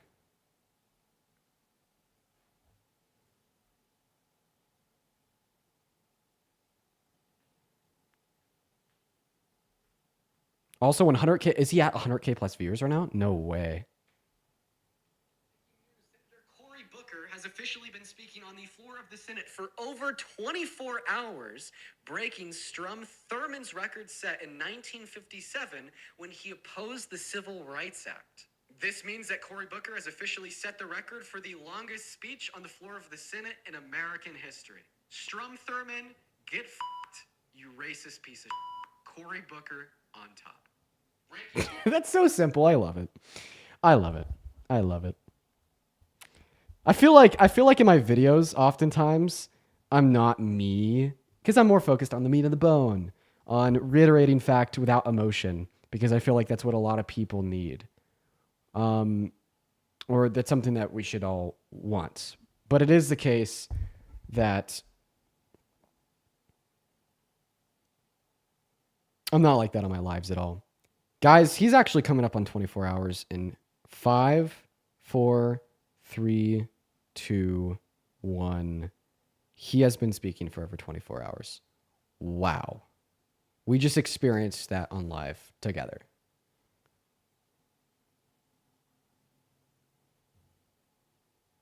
That is insane.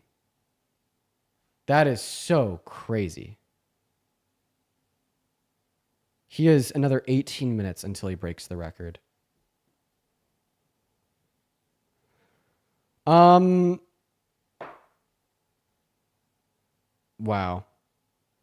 We got 18 minutes until he breaks the record. Chat, what is the probability? What is the probability that he stops speaking in the next 18?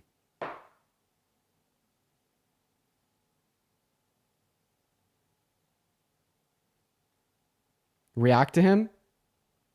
He's got it. He's watching the clock.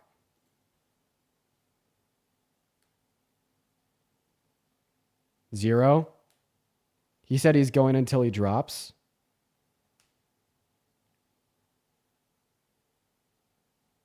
I may just like drop the post now. Or should we wait like another 16 minutes? Because I'm inclined to... No, wait. Smart. We'll wait.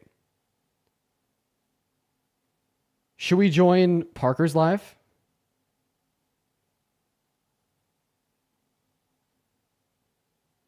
Wait just in case. Smart.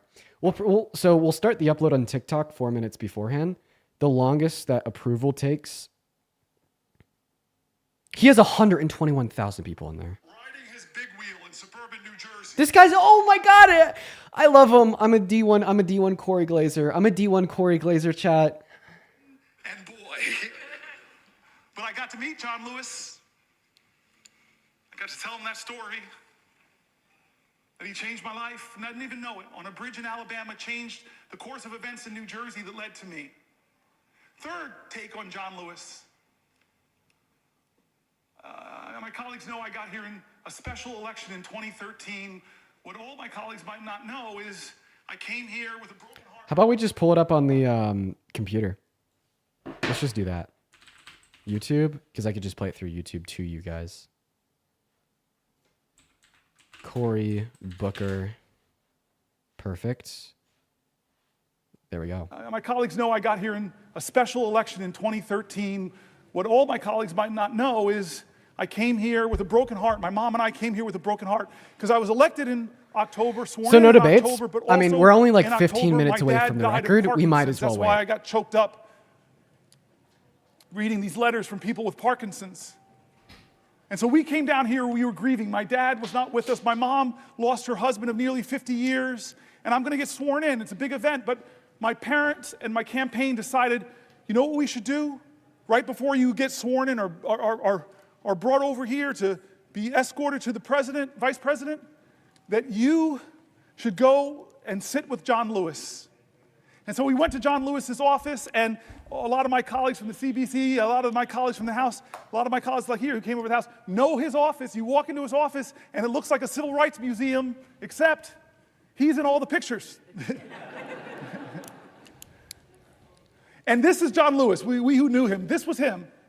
Mountain of a man. He had already prepared eggs and grits, a good Southern breakfast, and wouldn't let my mom and I get up, and he serves us all, and he humbly is saying, this is why I marched, this is why I sacrificed for history-making days like this. He told us how special this was for him. He told me that he would be right here, where my friends are sitting, watching me get sworn in, and how proud he was going to be. In a sense, he stood in for my dad on this floor, and then boom, I'm a senator. I find colleagues and friends here, and I find a lot of How is he colleagues and friends talking with so much CBC. passion? At that point, I was only After over a African-American in day, our how does he caucus and do it? Found so many friends, so many heroes that have gone up from the Senate now who looked at me, adopted me, helped me. Dick Durbin, you were amazing in those early months. And this is the next time I meet John Lewis for a moment that changed my life. Chris Murphy, Brian Schatz, remember this moment. It was during the 2017 healthcare debate, when I didn't know how we were going to stop that bill from passing and taking away 20 million healthcare from 20 million Americans. But John Lewis, hey, Cory, let's do something different. What you got in mind? And I said, well, John Lewis, I got this phone. It's very powerful. Let's do a Facebook Live. Cory Booker breaks record. And so I I'm gonna open go it on up, mute Facebook so I Live, we could meet in between listen to this. in the Capitol, and then he says, hey, where can we But go so to sit you down guys for could a still place? listen And I to got, I love Cory my while I favorite figure place this to out. sit. I watch Schoolhouse Rock so much, it's right on the steps of the Capitol. Let's just sit there and talk. Chris Murphy, Brian Schatz, first people out to sit with us. And the time lapse is amazing. First 2, 3 people, then 10 people, then 50 people, then hundreds of people. I have it all. Coming because of the moral magnetism of this man, John Lewis. And he talked to people that night who were looking for, what can I do? I'm just one person. And this guy who in his 20s, who was just one person and caused a heck of a lot of good trouble, he told them, don't lose faith, don't lose hope. Get angry, but let it fuel you. Be afraid, but know that's a necessary precondition to courage. He was amazing that night, and I know my colleagues remember that. And then there was the next time. Oh, Brother Warnock, you're going to love this one. The next time I was with John Lewis, Jimmy Carter had gotten a little sick. But then he got better and went back to teaching Sunday school, and I thought, this man is in his 90s. I need to go to Sunday school. And so who do I know? Because there's a waiting line. It's like people sleep out all night. I might have been a little selfish. How do I know I can get in? Call John Lewis. I say, hey, I got this great idea. Why don't we go to Jimmy Carter to watch him teach Sunday school? So I have This is so cool. the singular greatest road trip. I fly Has he into eaten? Atlanta, No. we get into a car, and we drive all those hours. Somebody in the chat just said something really important. He said, you could convince me he just started. Same. Listen to him. Must be in the front row, and we sit down. And then this marvelous, incredible moment comes. Somebody So comes and cool, says, Congressman Lewis, Senator Booker, the President, First Lady would love to see you beforehand. It's my first time meeting President Jimmy Carter. But I walk in, I'm sort of on the sidelines. These two powerful. men are hugging each other. The fact that he's not even allowed to sit, I know. He's been standing at And the that two of them same whisper for a podium second, for and so Jimmy Carter long walks now. over to me and says, So I'm going to "You're thinking send about running for this president of the video United States?" live And he does something 3 to incredible. 4 minutes before he He says, "I think actually you should breaks run, the but only if record. you run," and he pokes The my reason arm, I'm doing "Run that from here." is because typically TikTok will keep your video under last review for quite some time, Of the powerful moments I've a had couple in my life minutes, with that man that so and I'm many of us had expecting this them powerful to do the moment. same with Last this. time Not to happened mention the time it because actually takes to a upload. man named Michael Collins. So the I know record there will are be people in this room broken that got the same in phone 8 call minutes. I got, I'm going to send this video up in 4. that it won't be long now. That John Lewis is going to pass very soon. He can't speak, but I know he would want you to have your moment to say goodbye to him. And what do I do? What do I do? To say goodbye to a man that's a legend in my life, a legend in our nation. What do you do to say goodbye to him? I wasn't prepared. I can't say I said anything eloquent. Michael Collins, God bless you, man. You put the phone by his ear and you just gave me my time to have a conversation with the man that would soon die, the man that changed my life, that helped 3 my minutes. family get into a neighborhood that loved me and cherished me. God love Harrington Park. The man who stood in for my father when heaven brought him home. The man that showed me on the steps of this Capitol how powerful the people are. 3 minutes It wasn't until about I throw the him. video up. It was about them. The man that brought me to see a president who flattered every senator's ego, tell them what they want to hear, run for president. And so I said everything I could, but the last thing I said I remember very well. I said, I love you. I said, I love you. And I said, John, I know you're going to be in heaven looking down on us. And I promise you, John Lewis, that I will do everything possible, that we'll do everything possible to make you proud.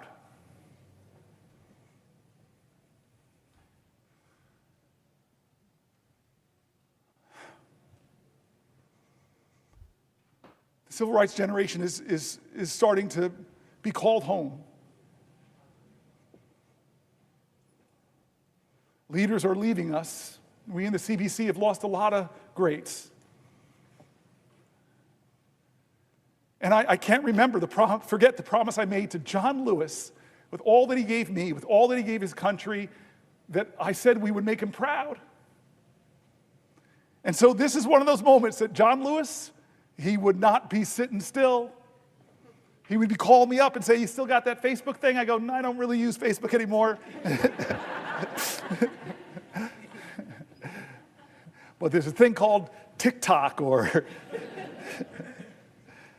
TikTok. I don't know what John Lewis would say right now. I know what he said in 2017, but I'll be honest with you, I don't know what he would say.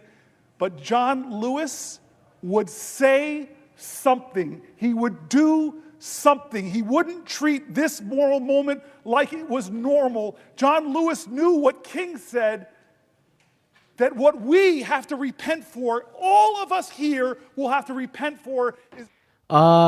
Yuri with the $20 saying, love you, buddy. Any way to share the video so we could see it live?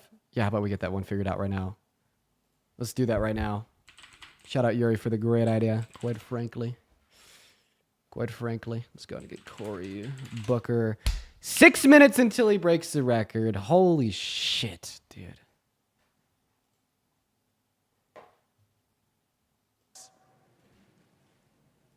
This is the moment. Generations get them. We're on a crossroads here, folks. Healthcare is on the balance. Veterans are on the balance. Priorities are on the balance. Where's our priorities, America? More tax cuts disproportionately going to the wealthy? Greater budget deficits in the trillions and trillions of dollars? Or are we going to do something different like John Lewis would call us to do? He would call us to get into good trouble, necessary trouble, save the soul of America. But you all know, John, don't hate each other. Don't let anybody pull you so low as to hate them. There you go. I said this about the presiding elevator. Different parties. Yeah, good trouble. But he showed me an act of kindness during this speech. He and I have talked about energy policy. He has amazing ideas. I want to partner with him. Don't hate anybody. Did the folks in Birmingham, did Martin Luther King, Fred Shuttlesworth, Dorothea Cotton, James Bevel, did they bring bigger dogs and bigger fire hoses? Okay, we're going to send the video up on TikTok in 1 minute. In 1 minute, we're going to send the video on TikTok up. Bull Connor, thank you. And it's going to be up for like maybe a minute, 2 or 3 before he actually breaks the record. They didn't do that. Okay. They were creative artists of activism. All right. They called to the conscience of a country. They challenged our Wait, actually, I think it's 5:18. It's 5:18. Focus on hate. We have. Focus on what let me check. Longest filibuster in American history. America anew. Longest. That generation in their 20s and 30s. That's what they demanded. Martin Luther King didn't go to the March on Washington with a list 18 minutes. of grievances against the racists in our country. He went there and called to the conscience of a country. That's in 4 minutes. He said he had a dream. That's what we need in our generation. Vision now. That's what we need in our generation. A vision to redeem the dream, to call our country together. Yes, there is a man in the White House. We're going to go ahead and send the video up now on TikTok. The most powerful man in the land, and his partner is the richest man in the world. But as long as this is a democracy, that we can still protect the power of the people is greater than the people in power. If they use their power, as a great African-American woman author once said, the most common way people give up their power is not realizing they have it in the first place. I've been calling out names, folks, to tell them they have power. I read the stories of Deanna, of Wendy and Cassie, of Tanya, of Cameron, of Jean, of Susan, of Edna, of Randy, of Dylan, of Teresa, of Pamela, of Sally, of Mike, of Carol, of Rosemary, of Danielle, of Judith, of Elizabeth, of Sandra, Alicia, Maggie, Nibel, Laura, Michael, Robin, Mary, Allison, Ash, Roseanne, Carrie, Samantha P., Raphael, Will, Anthony, Sean, and so many more. I read their stories here because while we were elected, they are the power of our country. I've made mistakes. We all have. Both parties have a lot of mistakes to account for. The ballast of this country. Okay, it's still under review. What will anchor us to so our it's a smart ideals. decision.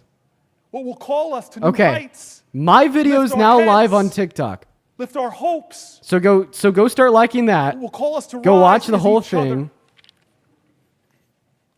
We need each other.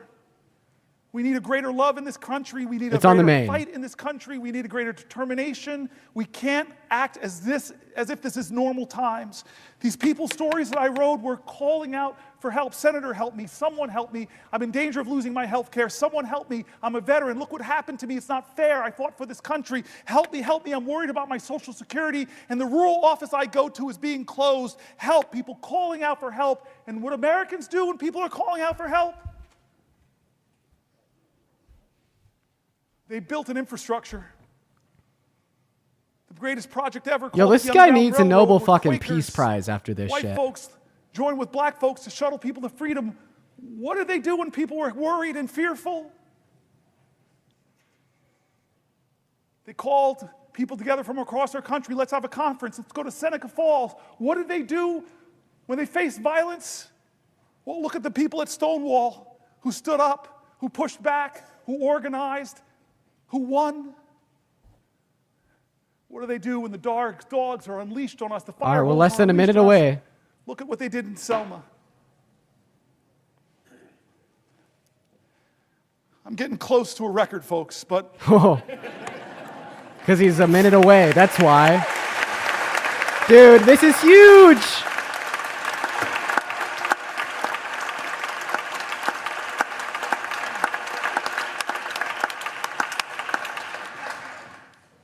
there's a room here in the Senate named after Strom Thurmond.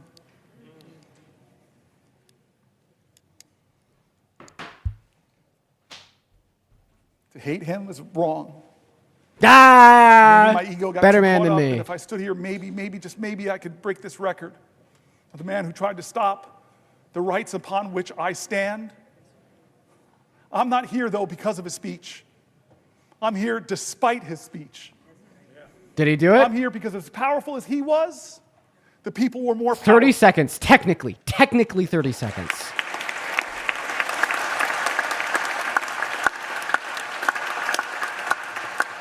I seconds. remind you, all those people who believe like me that we've got to redeem the dream, turn again to John Lewis, because you all know the story, my colleagues, of when the man that beat him savagely 10 seconds. through blood, cracked bones, decades later he was a congressman. That man brought his grandson 5, 4, with 3, him 2, to ask 1. for forgiveness from John Lewis. That's the record. He did it. He did I it heard right about this here. story when I was in the car in Georgia. He's with done him. it. He's done What it. did you do, John? Cory This man Booker that now so owns viciously beat you, the wounded you, longest bruised you, speech battered you. What on the did you do floor when of the he came to Senate ask you for forgiveness? in What did you American do? history. And a good Christian man of faith, simply said, every one of us needs mercy. Dude, that's beautiful. Every one of us needs redemption.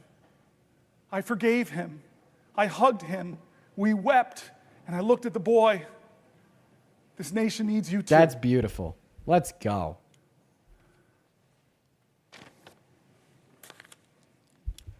John? Would the senator yield for a question? Chuck Schumer, it's the only time in my life I can tell you no. I just want to tell you a question. Do you know you have just broken the record? Do you know how proud this caucus is of you? Do you know how proud America is of you?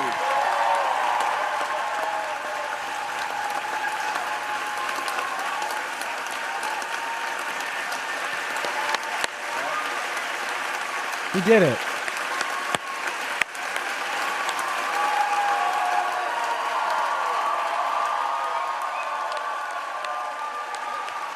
You fucking did it.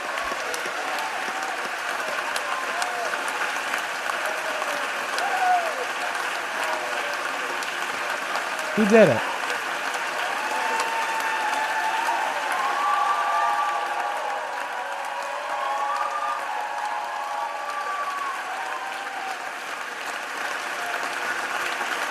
Ladies and gentlemen. Ladies and gentlemen. Ladies and gentlemen. Ladies and gentlemen.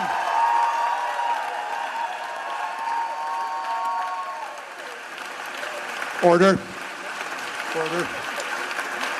The chair does not wish to take away from this moment, but I think the best way to honor this great accomplishment to our guests in the gallery, to make a rare exception and let you stand to show your appreciation, I will not constrain my fellow senators. Thank you. I'm Chuck Dude, Schumer. I have yielded. this to a is question so and you asked me cool. that I know now.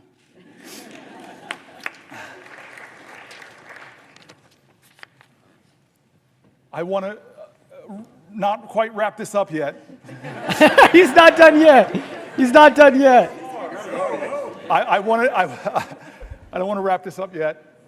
My mom's senator. My mom's been watching. I know Catherine Cortez Masto has a podium in front of her. She can give me a rest. I'd like to go a little further if we can, just a little further. I love, and again, I know people are trying to train each other, and all of our media operations, they give the worst images of the people of the other party. But I want to tell you, one of the funny tweets my staff gave me is something Ted Cruz said. Is he's around 19-20 hours, he said, maybe I should pull a fire alarm. He's going to break my record. I'm going to pause in a moment if she has a question for me to Catherine Cortez Masto, because she's my mother. But I do want to just say again, 2 points to make if I can. One is how grateful I am to my staff. When we decided to do this many days ago,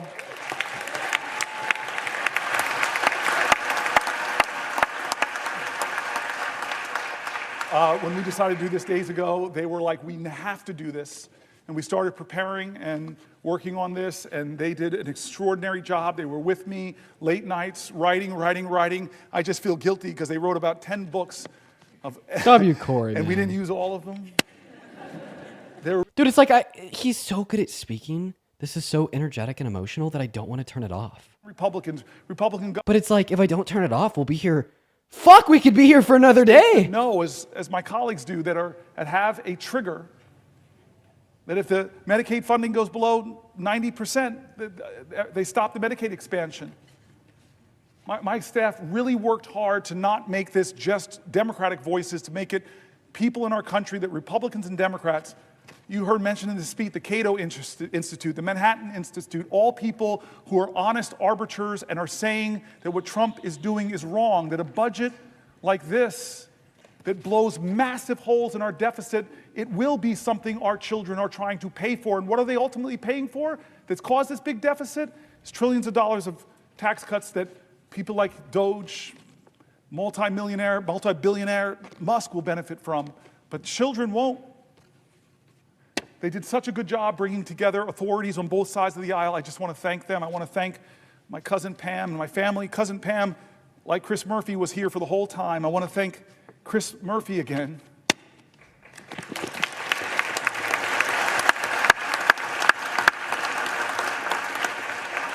Who never stopped telling me we could do this, we can do this, we can do this, and said, I will stay with you. He's been with me on the floor. I hope you don't look as tired as I look, because you look beat, man. Do I look that bad? No. All right. I want to go a little bit past this, and then I'm gonna deal with some of the biological urgencies I'm feeling.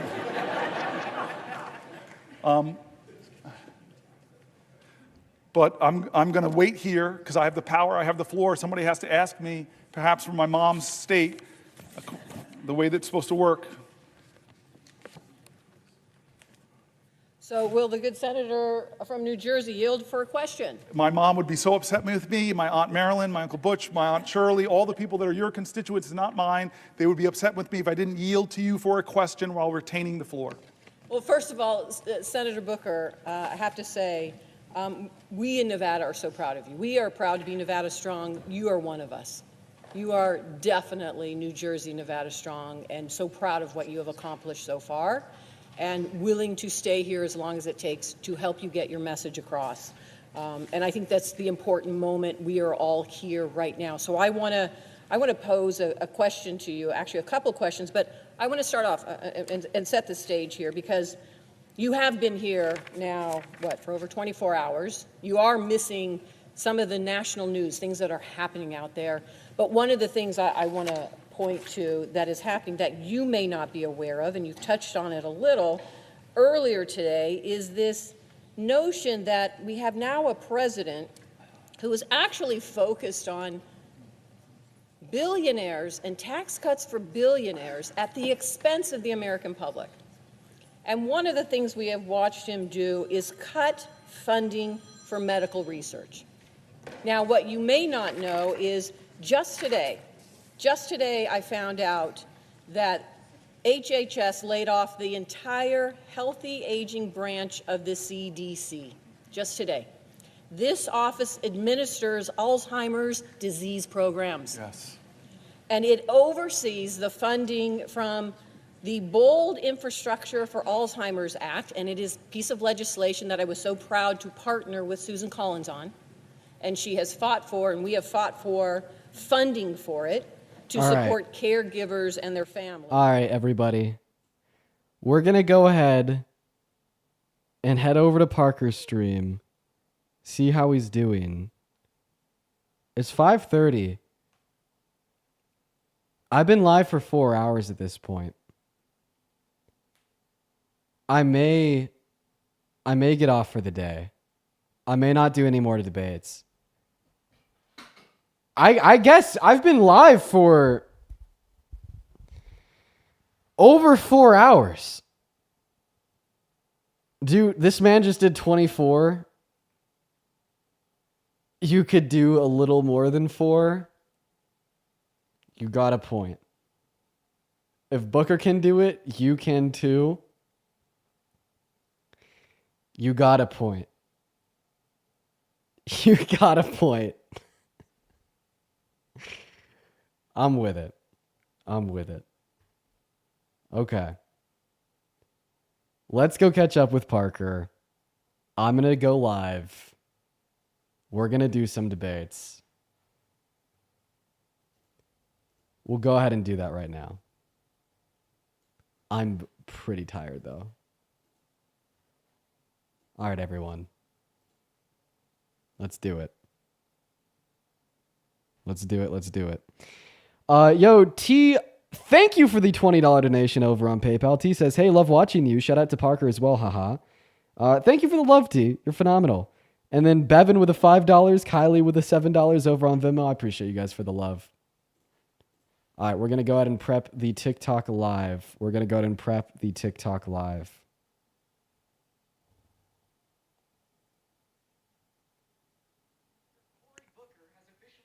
Go make sure to like the TikTok if you haven't already. I literally just tell the racist to get fucked. That's so funny.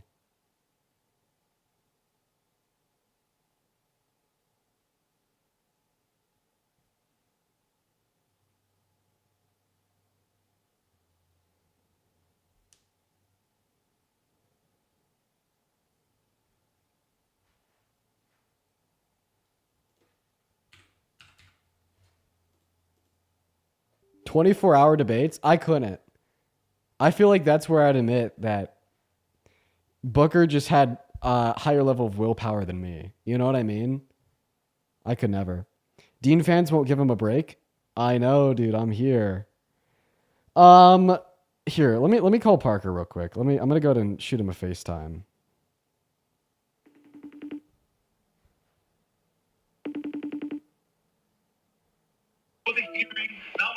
Yo. I'm on live right now. Yeah, man.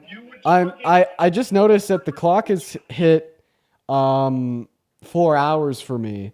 And honestly, I'm leaning towards getting off for the day. But I've been going back and forth with the chatters over here.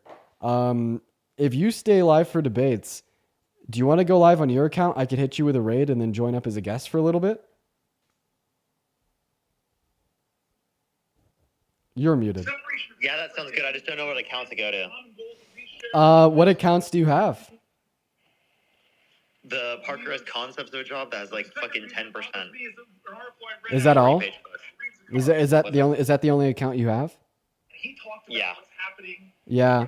Well, I mean, I think it's better to try it than do nothing, because I'm down to go like lay down in my bed and join up and coast for like 20 minutes, but I'm probably like too tired to like keep it going over here for much longer on like my own account.